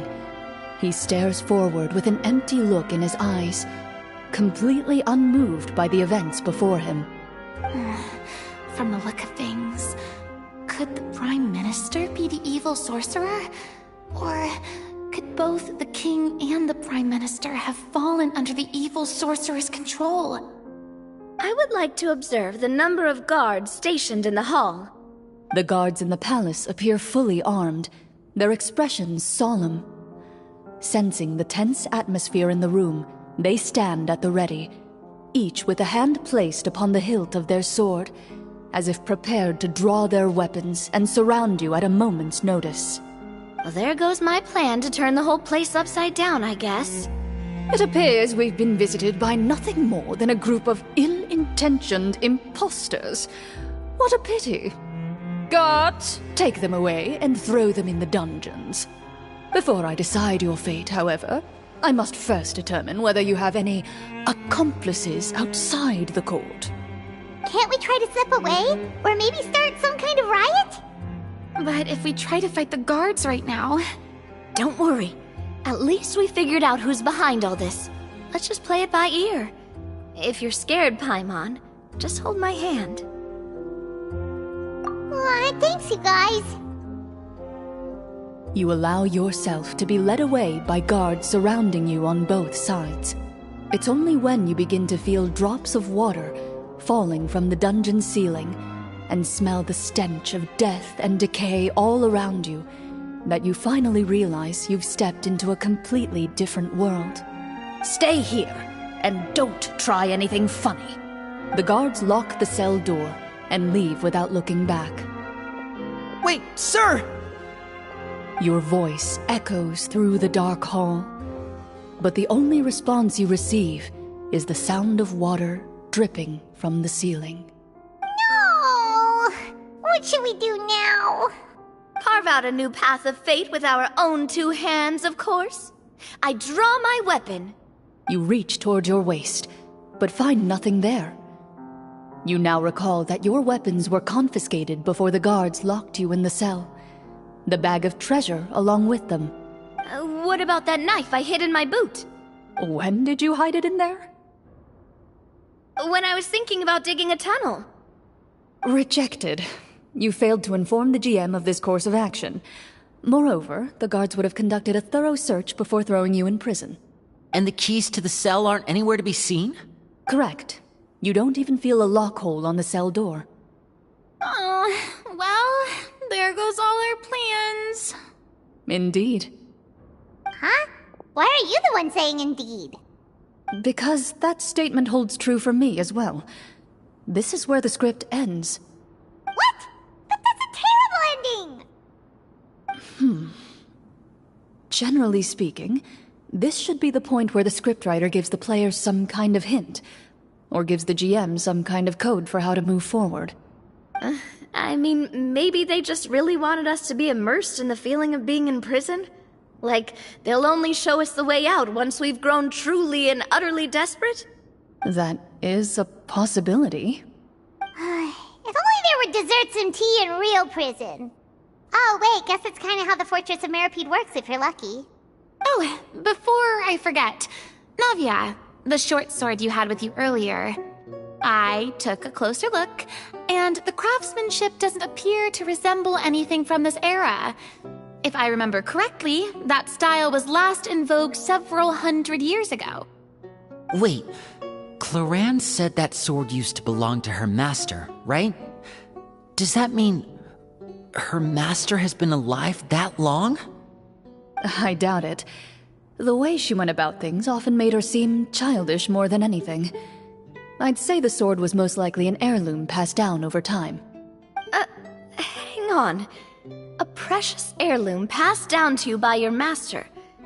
And you gave it to me just like that? You weren't worried I might lose it? Master left many things to me when she disappeared. There was the sword, an old key, and a good amount of junk she probably just didn't want to take with her. I gave you the sword back then, because I didn't want our friendship to end. Wait, when did this happen exactly? After the duel. Between Mr. Callis and myself. Before that, Clorinde would have meals with us and even stay over at the Spina some days. She was on great terms with Papa as well. After the duel, though, there was a period of time where we simply didn't know how to face each other. She entrusted this sword to me, and never came back. We were both sad, and conflicted, and totally overthinking everything as a result. Whenever I looked at this sword, I couldn't help but wonder. If Miss Petronia had never introduced us to each other at that picnic, maybe part of the sadness I was feeling could have been avoided. Back then, it felt like I hadn't just lost a father, but a close friend as well. No one can change the past. The most important thing is that you two found your way back to each other and can enjoy things like this together. Yep, you're right. I'm sorry, you two. I didn't mean to bring up any sad memories. Think nothing of it. No one here is at fault.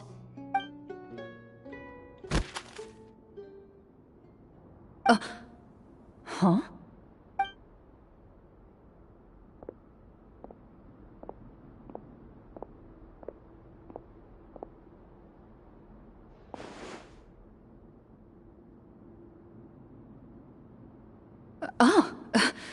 Looks like the next part of our script is here. Perfect timing. The situation was really starting to get desperate. And not just because of the prison thing. From Clorinde's face, I really can't tell if it's good news or bad news.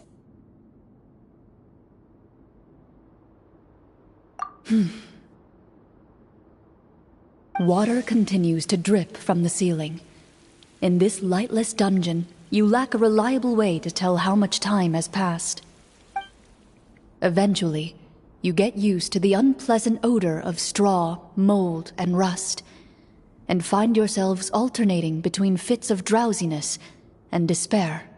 Suddenly, you hear footsteps outside the door. Heads up, everyone. Someone's coming. Gather close, everyone, and keep your voice down.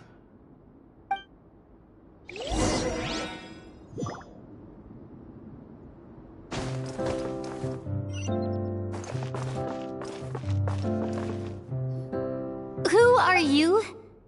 I work as a guard in these dungeons, but my true identity is the same as your own. I'm also a Marashose hunter. Huh? Shh! I've already sent away the other guards, but if we make too much noise... I understand, but how can we be sure we can trust you? The king has issued a formal decree. In light of the irrefutable proof of your crime, you're to be executed before tomorrow's sunrise. If you want to escape, it has to be now. Executed? We barely did anything! Monsters appearing at the same location as the treasure. Could this entire thing have been a trap? There will be time for speculation once we're out of here. As for my identity, I have no way to prove that to you just yet. Infiltrating the capital was difficult, and finding a chance to speak with you has taken a lot out of me.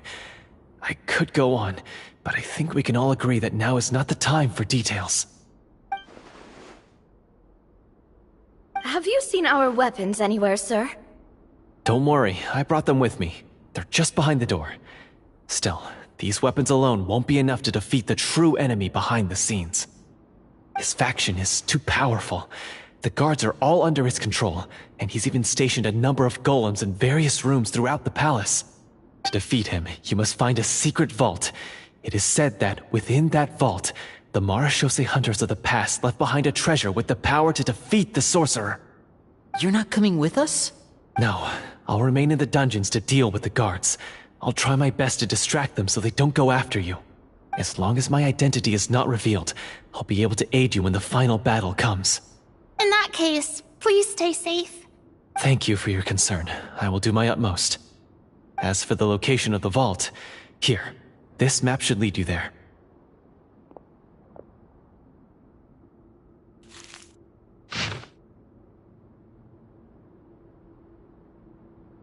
Got it. All right, once I open the door, remember to stick close and refrain from making any noise. I'll lead you out of here as quickly as possible. You now have the chance to restore the honor and legacy of the Marashose hunters.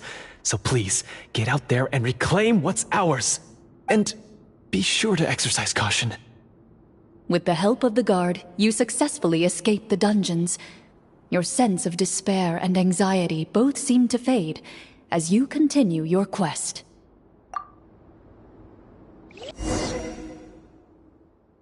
Wait, we didn't get to use our skills at all while we were in prison. Who knows when we're gonna get the chance to use that cool summon spell? That is a pity, but we can only continue to move forward.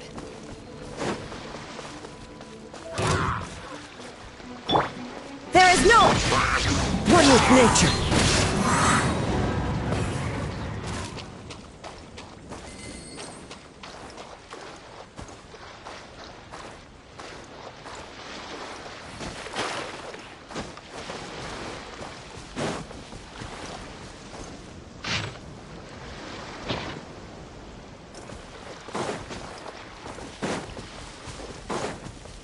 Time to go.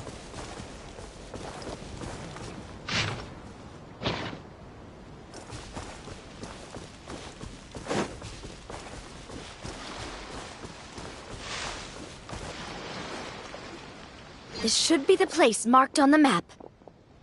This bit of rock certainly looks suspicious. Well, I'd say an investigation's in order then.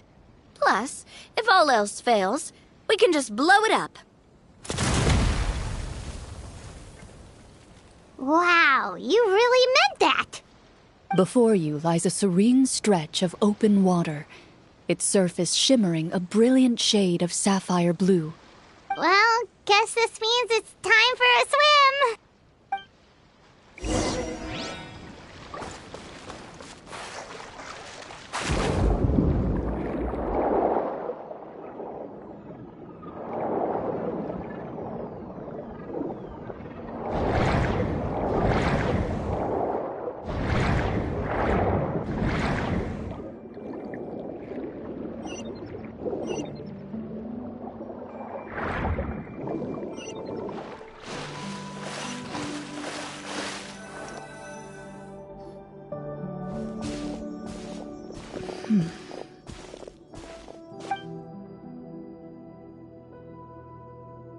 What's the matter? It's nothing. As you step into the cave, you find yourself in an eerily quiet space.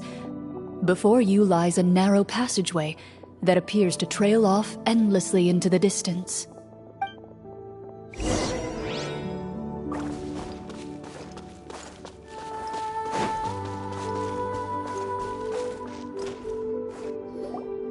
Wow, this must be where the treasure is hidden! But this door is blocking our way in. It almost looks like it's been here for quite some time. I've got to hand it to the tabletop troupe. They really went all out with the props. Huh. What have we got down here? A kind of mechanism connected to the door? Ah, it looks like we might have to arrange it into a certain pattern. A pattern on a stone door. That's something Master mentioned before. Is something wrong, Clorinde? After a long, difficult journey, you finally arrive at the location indicated by your map. It appears to be an ancient site of some sort, where treasure likely awaits. Your surroundings are exceedingly quiet and serene, as if the secret that slumbers here has never once been disturbed. If you listen closely, you can almost convince yourself you can hear the sound of its calm, gentle breathing. That description makes Paimon feel kinda bad for disturbing this place. We're doing this for the sake of the people, to free them from the evil sorcerer. I say it's time for this treasure to once again see the light of day. Linny's right. We need to keep going. The future of the kingdom depends on it. The next part of the story requires us to solve the puzzle, right? Let's start exploring the area. Yes, that should be fine. Something feels off about all this. Guess I'll just have to improvise.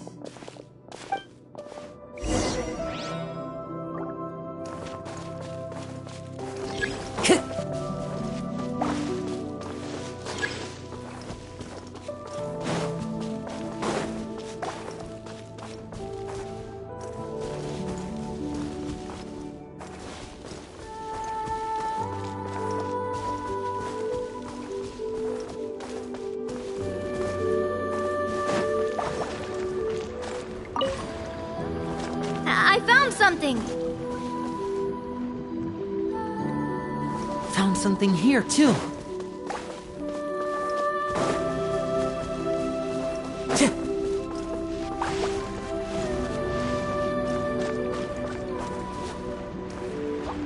Same here.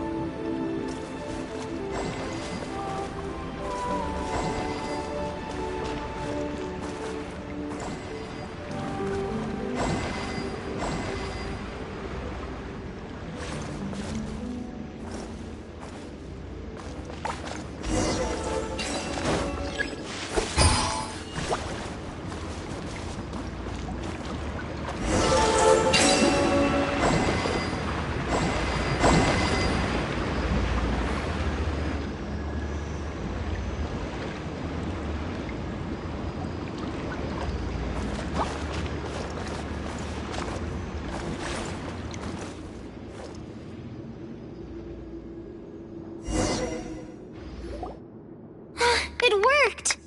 Something just appeared. Some kind of new mechanism, maybe? By solving the puzzles, you prove yourselves worthy of inheriting the secrets of the past. At the end of each puzzle, you're rewarded with With? a key.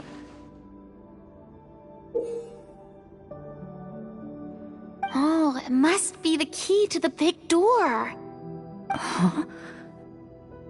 This is one of the Marechaussee Hunter keys that are passed down from generation to generation. It looks just like the one Master passed down to me. It is said that 4 keys in total are required to form the final, complete key. And it seems like we just collected 3 of them. That must mean... Huh? What's wrong? You hear a few strange noises. Suddenly, all the torches in the ruin go out at once. Huh? What's going on? Did we fall into another trap?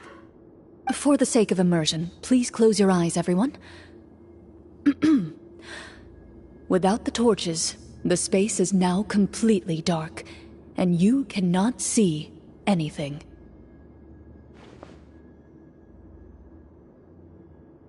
But Paimon can still see a little bit over here. Oh, right, sorry. Suddenly, you hear the sound of footsteps pierce through the darkness. There's someone else here? Oh, this is so unsettling. I can't see anything. I've been discovered then. Wait, that voice, it's... You recognize the voice as belonging to the guard who led you to this place.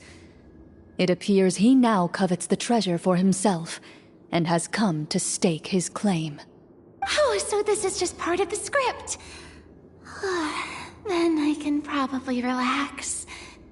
Well, if we can't see anything, that means we can't fight to the fullest of our abilities. Should we retreat for now? Judging by the way he's holding his sword, he must be a real Marechaussee Hunter. But this isn't part of the script. Retreat? That's not the Hunter way. If it's dark for us, then it's dark for him. We choose to fight. Your choice is noted. Please keep your eyes closed until I tell you the torches have been relit. This battle will be in the dark. You got it! Well then, let us begin.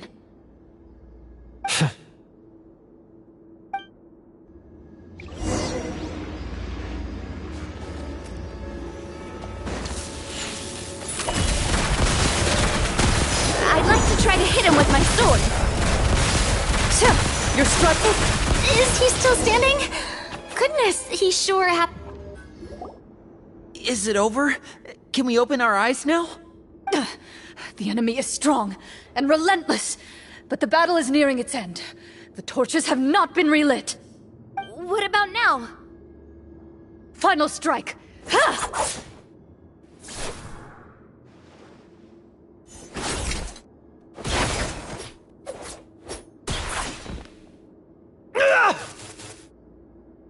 Well, did we get him?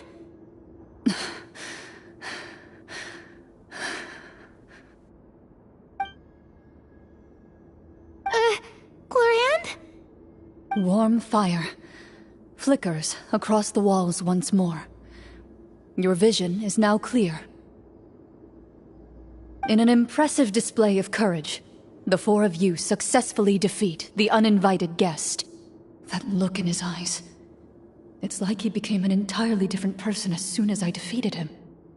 Huh? Mr. Florian? Oh, wait. We're supposed to be role-playing. I should stay in character. Speak your name, guard. Why did you lead us here just to betray us? Is this treasure really more important to you than bringing peace to the kingdom? What kingdom? What peace? Those were nothing but lies! I, Florian, am a true Marachose hunter, descended from hunters of ages past. Wait. If you truly are a Marachose hunter, shouldn't you want to help us just like you said before? Shouldn't we fight together for the sake of the people? What do you know? In this day and age, there's no glory to be had as a Marachose hunter. What's that supposed to mean? My skills were passed down to me by my father. We lived a life of obscurity in the remote wilderness. Still, he devoted everything he had to being a Marachose hunter. And what did he get in return? A life of poverty and pain. In a world that forgot all about him. When he died, not a single person came to mourn his passing. The Marachose hunters were the ones who saved this city. We're heroes!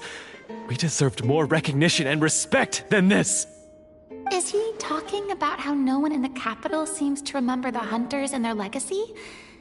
I didn't expect the script to contain this level of social criticism. So that's why you want to take the treasure for yourself? You feel like you're owed fame and wealth? If you already knew where the treasure was located, why didn't you just come down here and take it? Because I still needed the final key. Only a true Marachose hunter is capable of passing through this final door. As someone who sought to hurt others for his own gain, Florian lost that right long ago. Okay, but what is this treasure anyway? We've got all the keys, right? So can we just go in and take a look? You're sure you want to go in? We've been talking about it for so long, of course we want to see what's inside! And we've already defeated Florian, right? So he won't try to take it from us anymore. Pesky brats. Watch yourself. Then let's open the door together. All right. Your choice of action is confirmed.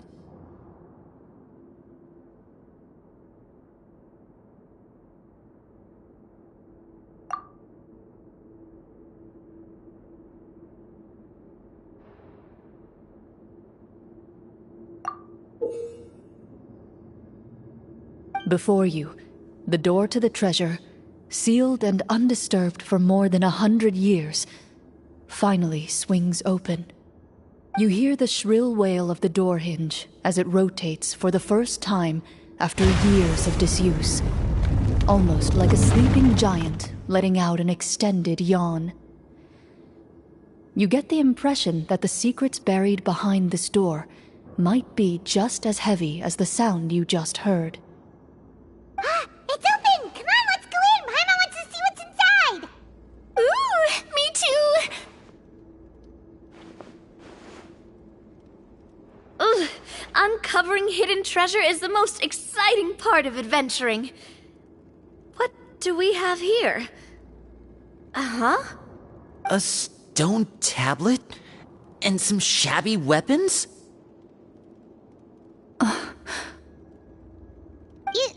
You call this a treasure vault?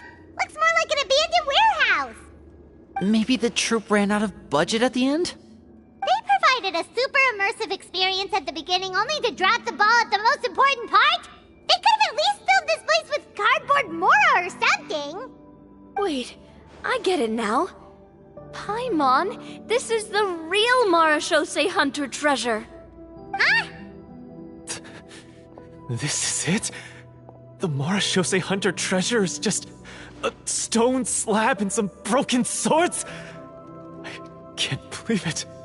I refuse to believe it!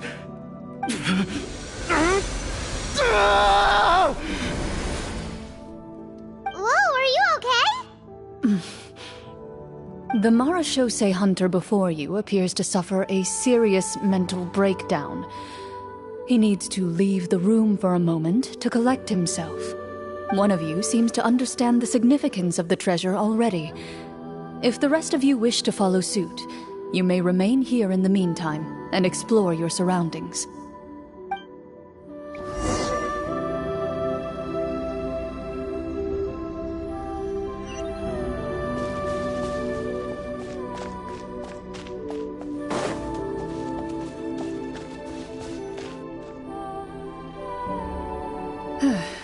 So, how are you doing?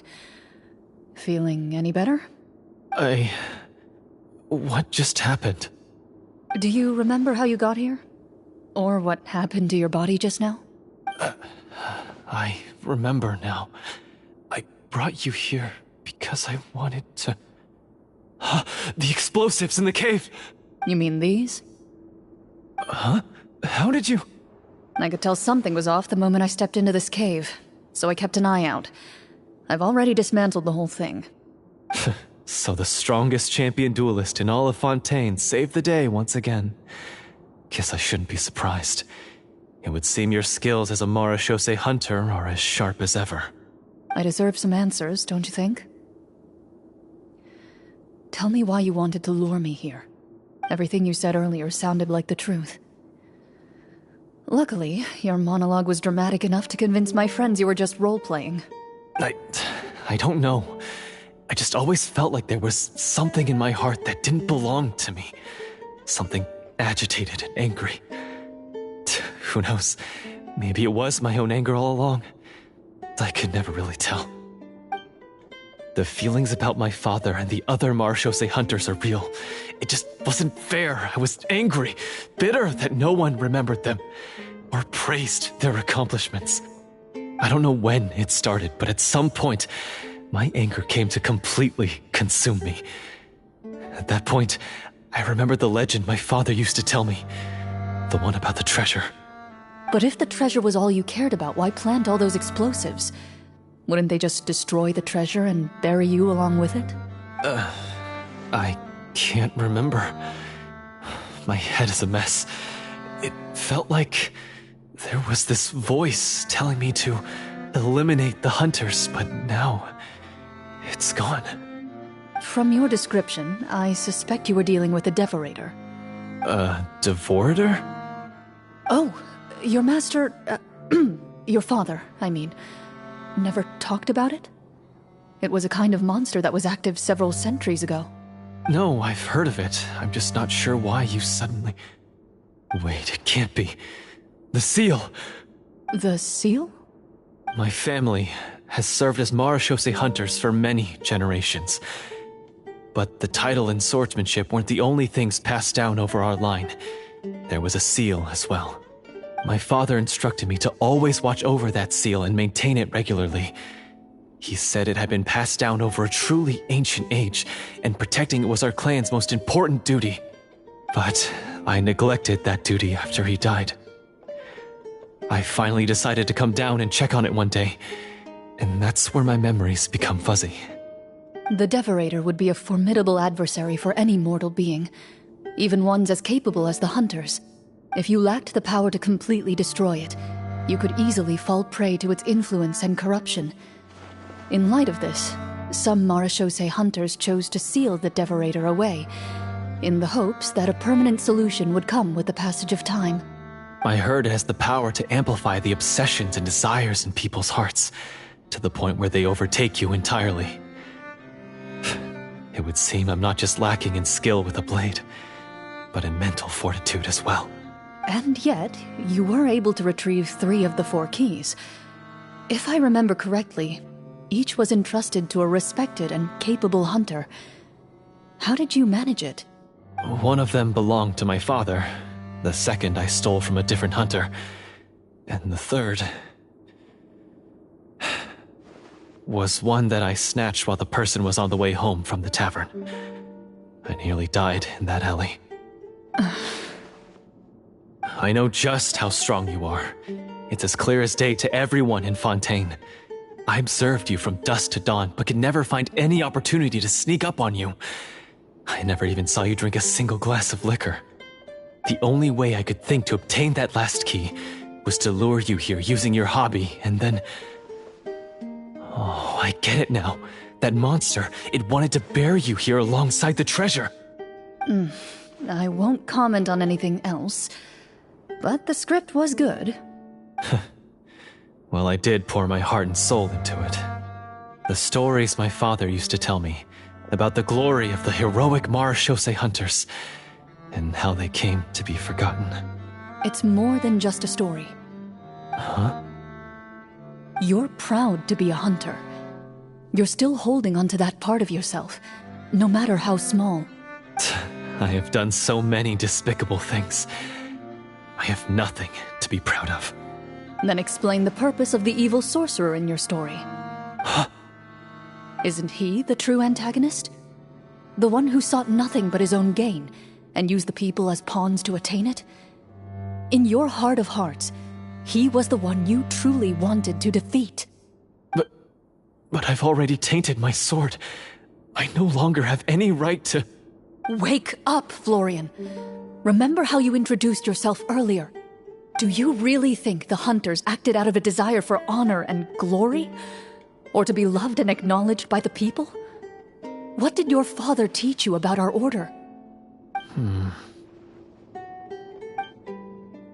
You do not wield your sword for yourself, but to protect those you serve. There's nothing special about a blade. It's the intentions of the wielder that matter above all else. Do you still not understand? Even after seeing the treasure for yourself? The contents of that room, they represent the true legacy the hunters left behind. You're right. I am a Marachose hunter. It's time for me to redeem, no, to finally serve the people I vowed to protect all along. I wouldn't be so quick to push aside the need for redemption. I know. That's a charge I won't bother to defend myself against. Good. Then, come with me, and help me see the script through to the end. Huh? See the script through to the end? But there's no more script left. Never finished it, huh? No, I mean, I wrote the script with the sole purpose of luring you all here. There was no reason to write beyond this point. Then we'll just have to keep writing it. The evil sorcerer still needs to be defeated. You mean the Devorator? Are you saying I have to make up the rest of the script as we go along? Is that really so hard? You've already written most of it.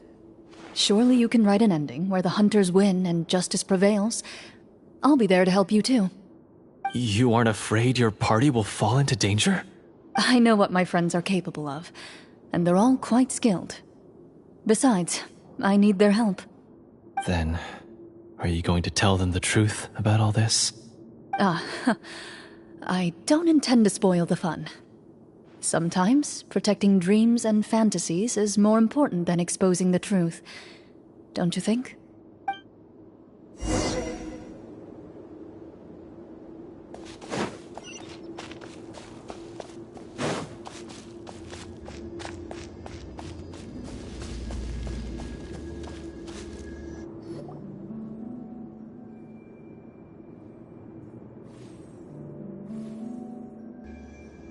They're back! That took a while. Ahem! My fellow Marachose hunters, please forgive me, for I have sinned. Tone it down. Sorry. After crossing swords with you and witnessing your courage in battle, I've rediscovered my true self and regained my pride as a Marachose hunter. Oh, do I smell a redemption arc? I confess, I was brainwashed by the evil sorcerer. He asked me to lure you here so he could bury you in this cave. That little... Wait, you're saying all of that wasn't you, but the evil sorcerer? That's right. He's adept at manipulating the hearts and minds of the people. I fell under his influence because I did not possess a strong enough sense of will. Huh. And how are you going to prove that you're a changed man? We're not going to fall for the same trap twice. To be perfectly honest, I only came to my senses after seeing the treasure.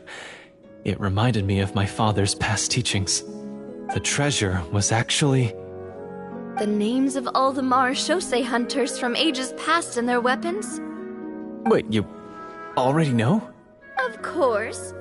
Don't underestimate a veteran role-player's exploration skills. Oh, wait, I mean Marashose hunter Navia's exploration skills. We just finished reading through the content of the stone tablet. That tablet recorded the lives of some fascinating people. For example, this Marashose hunter called Est. She inherited the responsibilities of the Golden Hunter and passed judgment on many people. But in private, she had a very easygoing personality. Her favorite pastime was singing and dancing with her friends, and she was said to have a beautiful voice. So, she was just like you. Oh, you really think so? Well, when you put it that way, I suppose I also have a few things in common with this Walter. Working as an executioner, he supposedly used a countless number of tricks to confound his enemies in battle. Oh, if only I could have seen the feats of magic he pulled off back then. Their lives were all so exciting. You could write so many cool books about their accomplishments. How could they have all been forgotten? Because they chose to be. To hunt monsters that only appear in the shadows, you must also operate in the dark. To be a Marashose hunter is to willingly give up on wealth and fame. Then this stone tablet must have been left behind by their companions. That's right. Few Marashose hunters ever revealed their identity to the public. They always protected the city from the shadows. The only time they spoke of their accomplishments would be at night, when they gathered with their fellow hunters in front of the bonfire to share stories of the monsters slain by their hand. So, this tablet was created not so that the hunters would be remembered by the people, but so that they would be remembered by each other. No wonder this place was so well hidden. You regard the stone tablet in solemn silence. The names of your comrades etched onto its surface serve as a reminder that you are never truly alone. The tablet proves that, although a hunter walks a shrouded path, it is not a solitary one. There will always be those who walk beside you, a fact that remains as true today as in ages long past. Their legacies shall continue to be passed down from generation to generation, as everlasting as the stone onto which their names are carved. Father, you once told me that I should seek out the treasure if I ever became lost. So this is what you wanted me to find. Thank you, my friend. You are very kind. I implore you, everyone, please give me a chance to make up for all I've done. Allow me to fight alongside you and defeat the evil sorcerer that threatens the peace and prosperity of everyone in this kingdom. Well, I say we let you join. Sounds good to me too. Everyone makes mistakes. What matters is what you do to make up for them. I have no objections, but... Mr. Florian, do you even know how to defeat the evil sorcerer? When he took over my mind, I gained some insight into his thoughts. Every time I thought of the treasure, he reacted with a strong sense of fear. Huh? He's afraid of the treasure? But there's nothing here except some broken weapons and the stone tablet. What if the secret's hidden inside these weapons? GM, permission to investigate.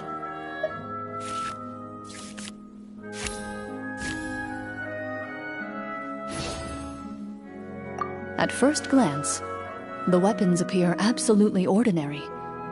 But as you observe them, you notice a faint energy emanating from within. These blades have slain countless monsters. Though it's been a long time since they were used in battle, their edges remain sharp, as if they're simply waiting for the next worthy hunter to carry on their legacy. So basically take these with us, right? I'll take this weapon, since it used to belong to Est. Maybe it'll find comfort in being held by someone who appreciates the arts. Ah, good idea. I'll take Mr. Walter's bow then. From one archer magician to another. Paimon's gonna pick a cool weapon too!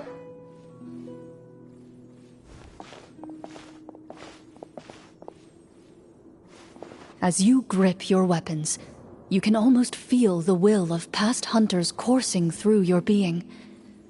It's a feeling of courage, determination. A silent vow passed down from generation to generation that says, eradicate the monsters, no matter the cost.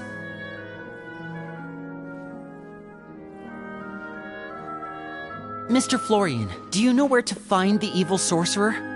I was able to see his surroundings when our minds were connected. I believe he's currently hiding out at the church in the kingdom. We must be extremely careful. He's spent so long living among monsters that he's now taken the form of one. He will not be easily defeated. Then why don't we explore some more and try to find some higher level gear? We don't want to just fight him and lose, right? No, we have to strike now. He was greatly weakened when I managed to break out of his control. If we let him rest, he might have time to escape. I agree with Mr. Florian. We've got to act while we have the advantage. Don't forget, the people of the capital are counting on us. Yeah, now that we've got a plan, there's no point in waiting. The longer this drags on, the worse it will be for everybody. Yes, that's what's called... Yes, that's exactly right. Alright, you've persuaded Paimon. Mr. Florian, please, lead the way. Of course. Follow me. He had to set up so many scenes today, and now he has to join in for this last part. I really don't envy his job. Finally, you decide to slay the evil sorcerer and bring peace back to the kingdom once and for all. As you walk away, you feel the gaze of the stone tablet at your back, as if all the hunters of the past are wishing you success in the battle ahead and awaiting your triumphant return.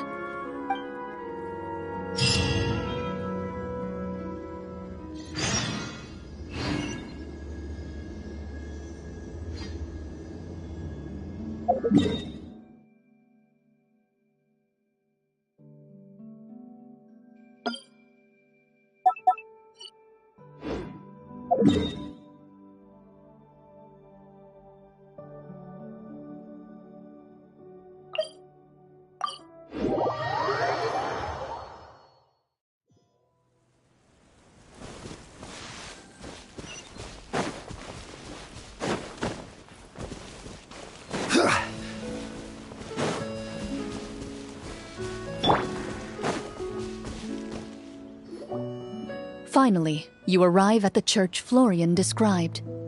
As you approach, an ominous aura surrounds you. You get the sense that your enemy is close at hand. How strange. This uneasy feeling seems so real. How did they manage that? Now, it is time for the final battle. Let's go!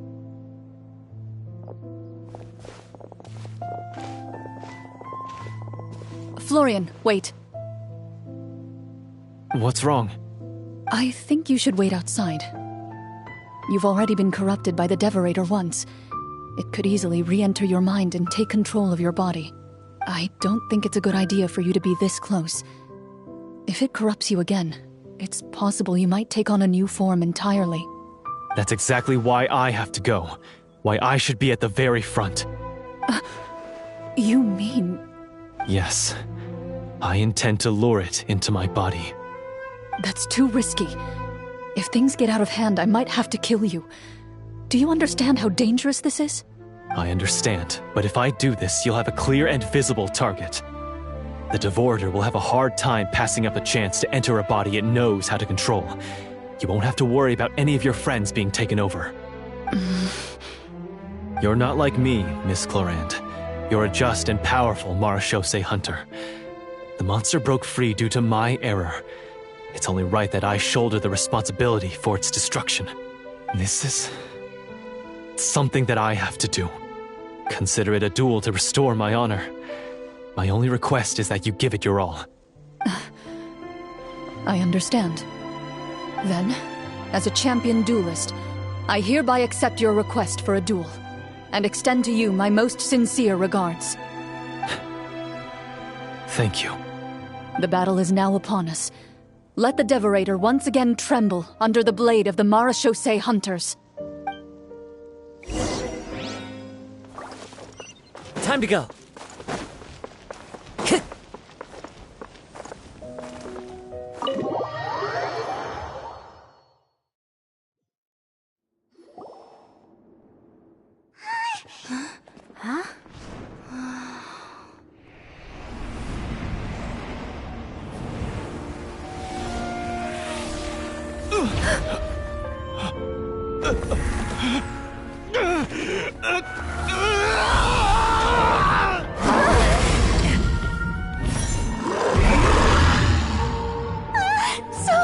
So lifelike!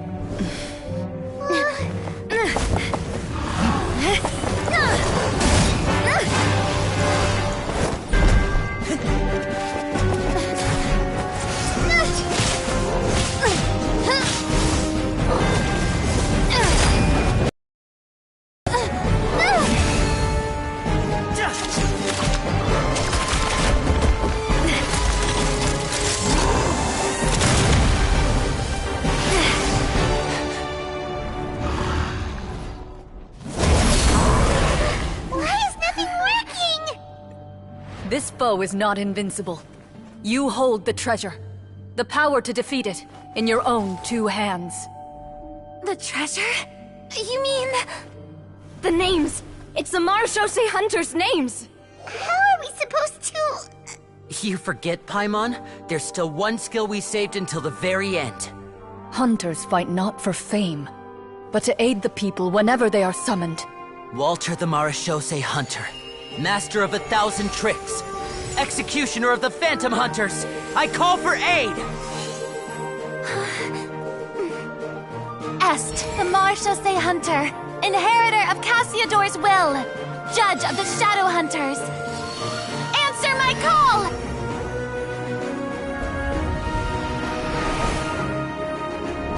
Petronia, protector of justice and order. The hunter I respect the most. Thank you for saving my friend, the best one I'll ever know.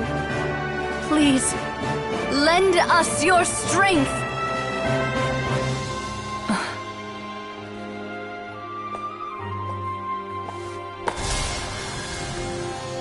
We have come to answer your summons.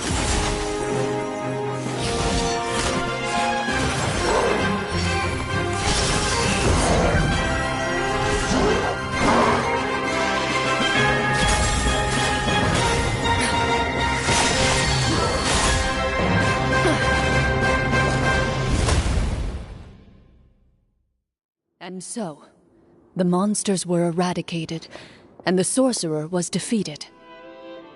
Peace soon returned to the capital. Those in the court, manipulated by the sorcerer, also recognized the errors of their ways.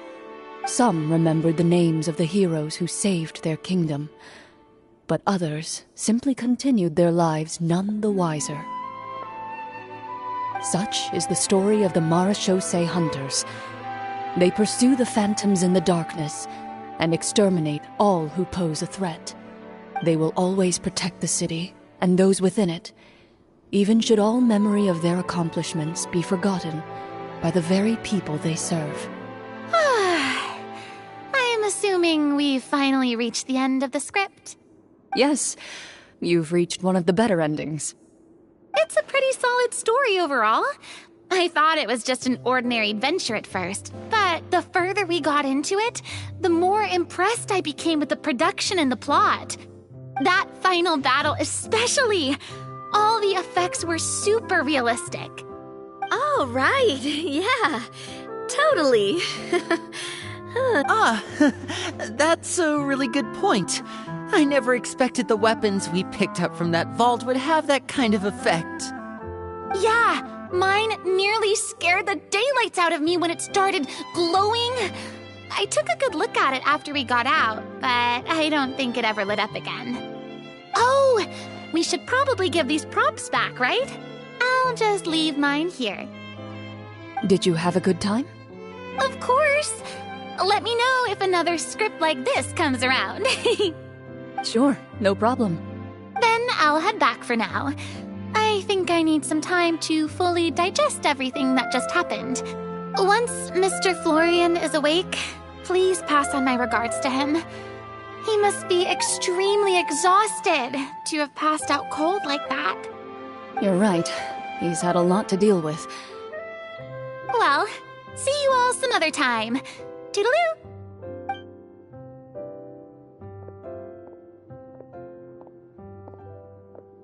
Okay, so, can I ask now?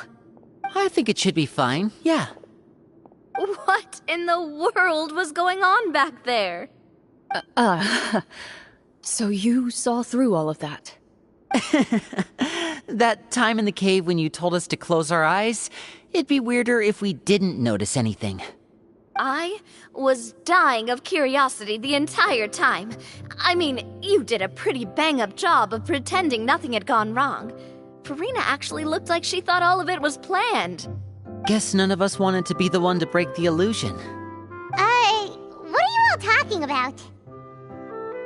Oh, wait. Don't tell me you never... Ugh, this is all my fault.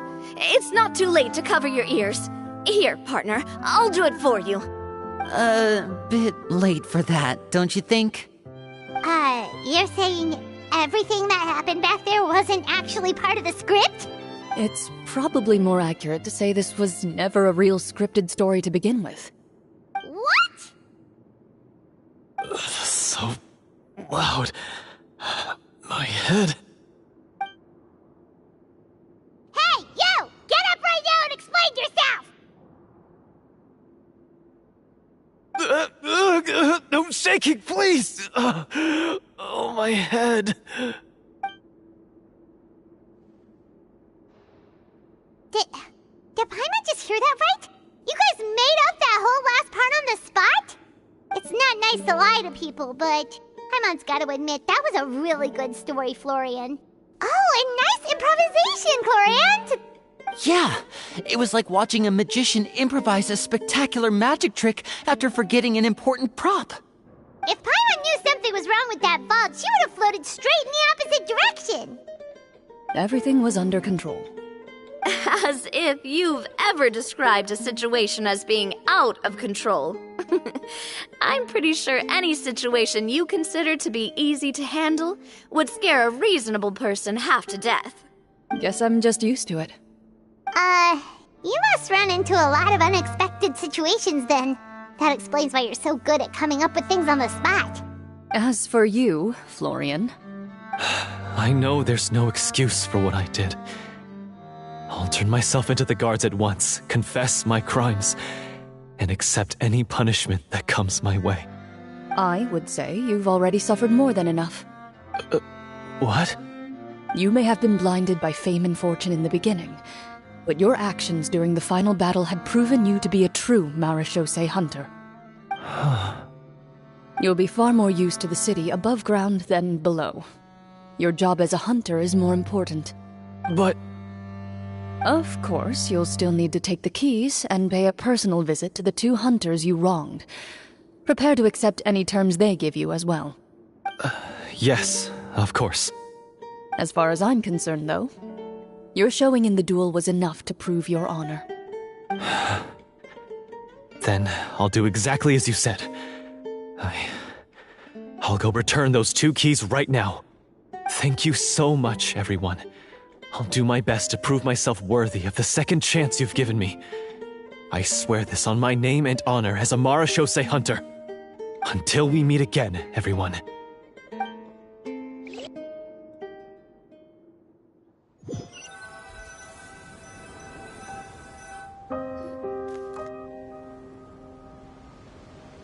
Speaking of Marechaussee hunters, What should we do about the treasure in that cave? Leave it be. Are you sure? We could show it to people, make it so that the hunters are remembered. Don't you want that? No. Every name on that tablet made the same choice. All hunters know what the path entails. I am no exception. My identity as a Marechaussee hunter is not something I need people to remember. I wish only to be recognized as a champion duelist. Nothing more. That's certainly very different from the path of a magician. Still, I admire your decision. Wait! Paimon just remembered something. If there were no special effects involved, why did our weapons begin to glow during the battle? That's because the Marechaussee hunters of ages past would often imbue their weapons with special enchantments to suppress the monsters. Whenever a monster was nearby, their weapons would start to glow. Oh, so that's why they had an effect on that guy near the end. I really thought the summons were doing all the work. Well, I'm sure the summons were a part of it too. Oh? How so? This particular devorator probably hailed from the same era as the hunters we saw in the room. The names you recited all belonged to the bravest hunters. Countless monsters fell to their blades. That's likely why the devorator visibly reacted when you said them out loud. So the names held the power all along! Navia, everything you said during your summon. Huh? Oh, I meant what I said. I mean, it was true to my character, so yeah, I'm glad you heard it. Just don't make me repeat myself. It's embarrassing. I really appreciated those words. All right. Don't get all sentimental on me. Anyway, let's not talk about that anymore. I'm going to go on ahead. Don't fall too far behind now. She ran off! I should probably head back as well. This story was truly incredible. I might have to spend the whole night telling my siblings all about it. Goodbye. Traveler, should your name and deeds be forgotten, what do you think the significance of your journey will be? I suppose the significance would be the journey itself and the world we helped create. There's still value in the time I shared with everyone here, in the things we were able to accomplish, even if no one remembers them. A great answer. I'll remember it. Me? The Marechaussee hunter says nothing in response to that question. Perhaps her answer lies in her silence, an unspoken vow left to echo through the night. The path she walks needs no explanation.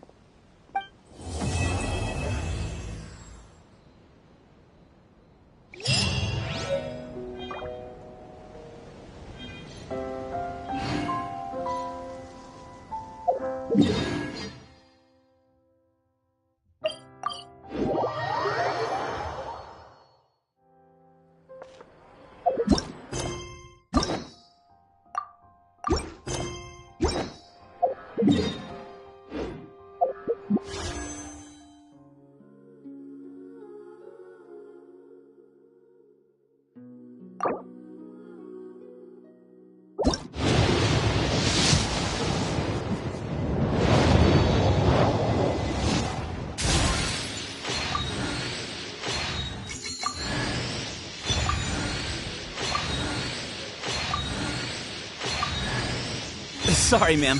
Were you looking for me? Hello. I'm Sethos. What can I do for you? Actually, you know what? This seems like more of a sit-down conversation. Come with me. I know a good place.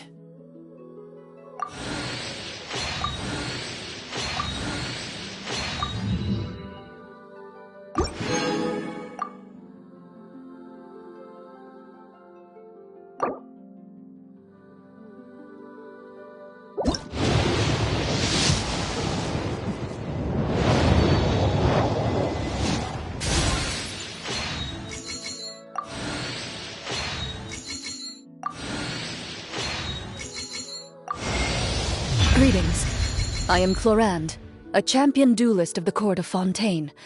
If you wish to hire my services, please state the nature of your dispute. You may leave out any extraneous details.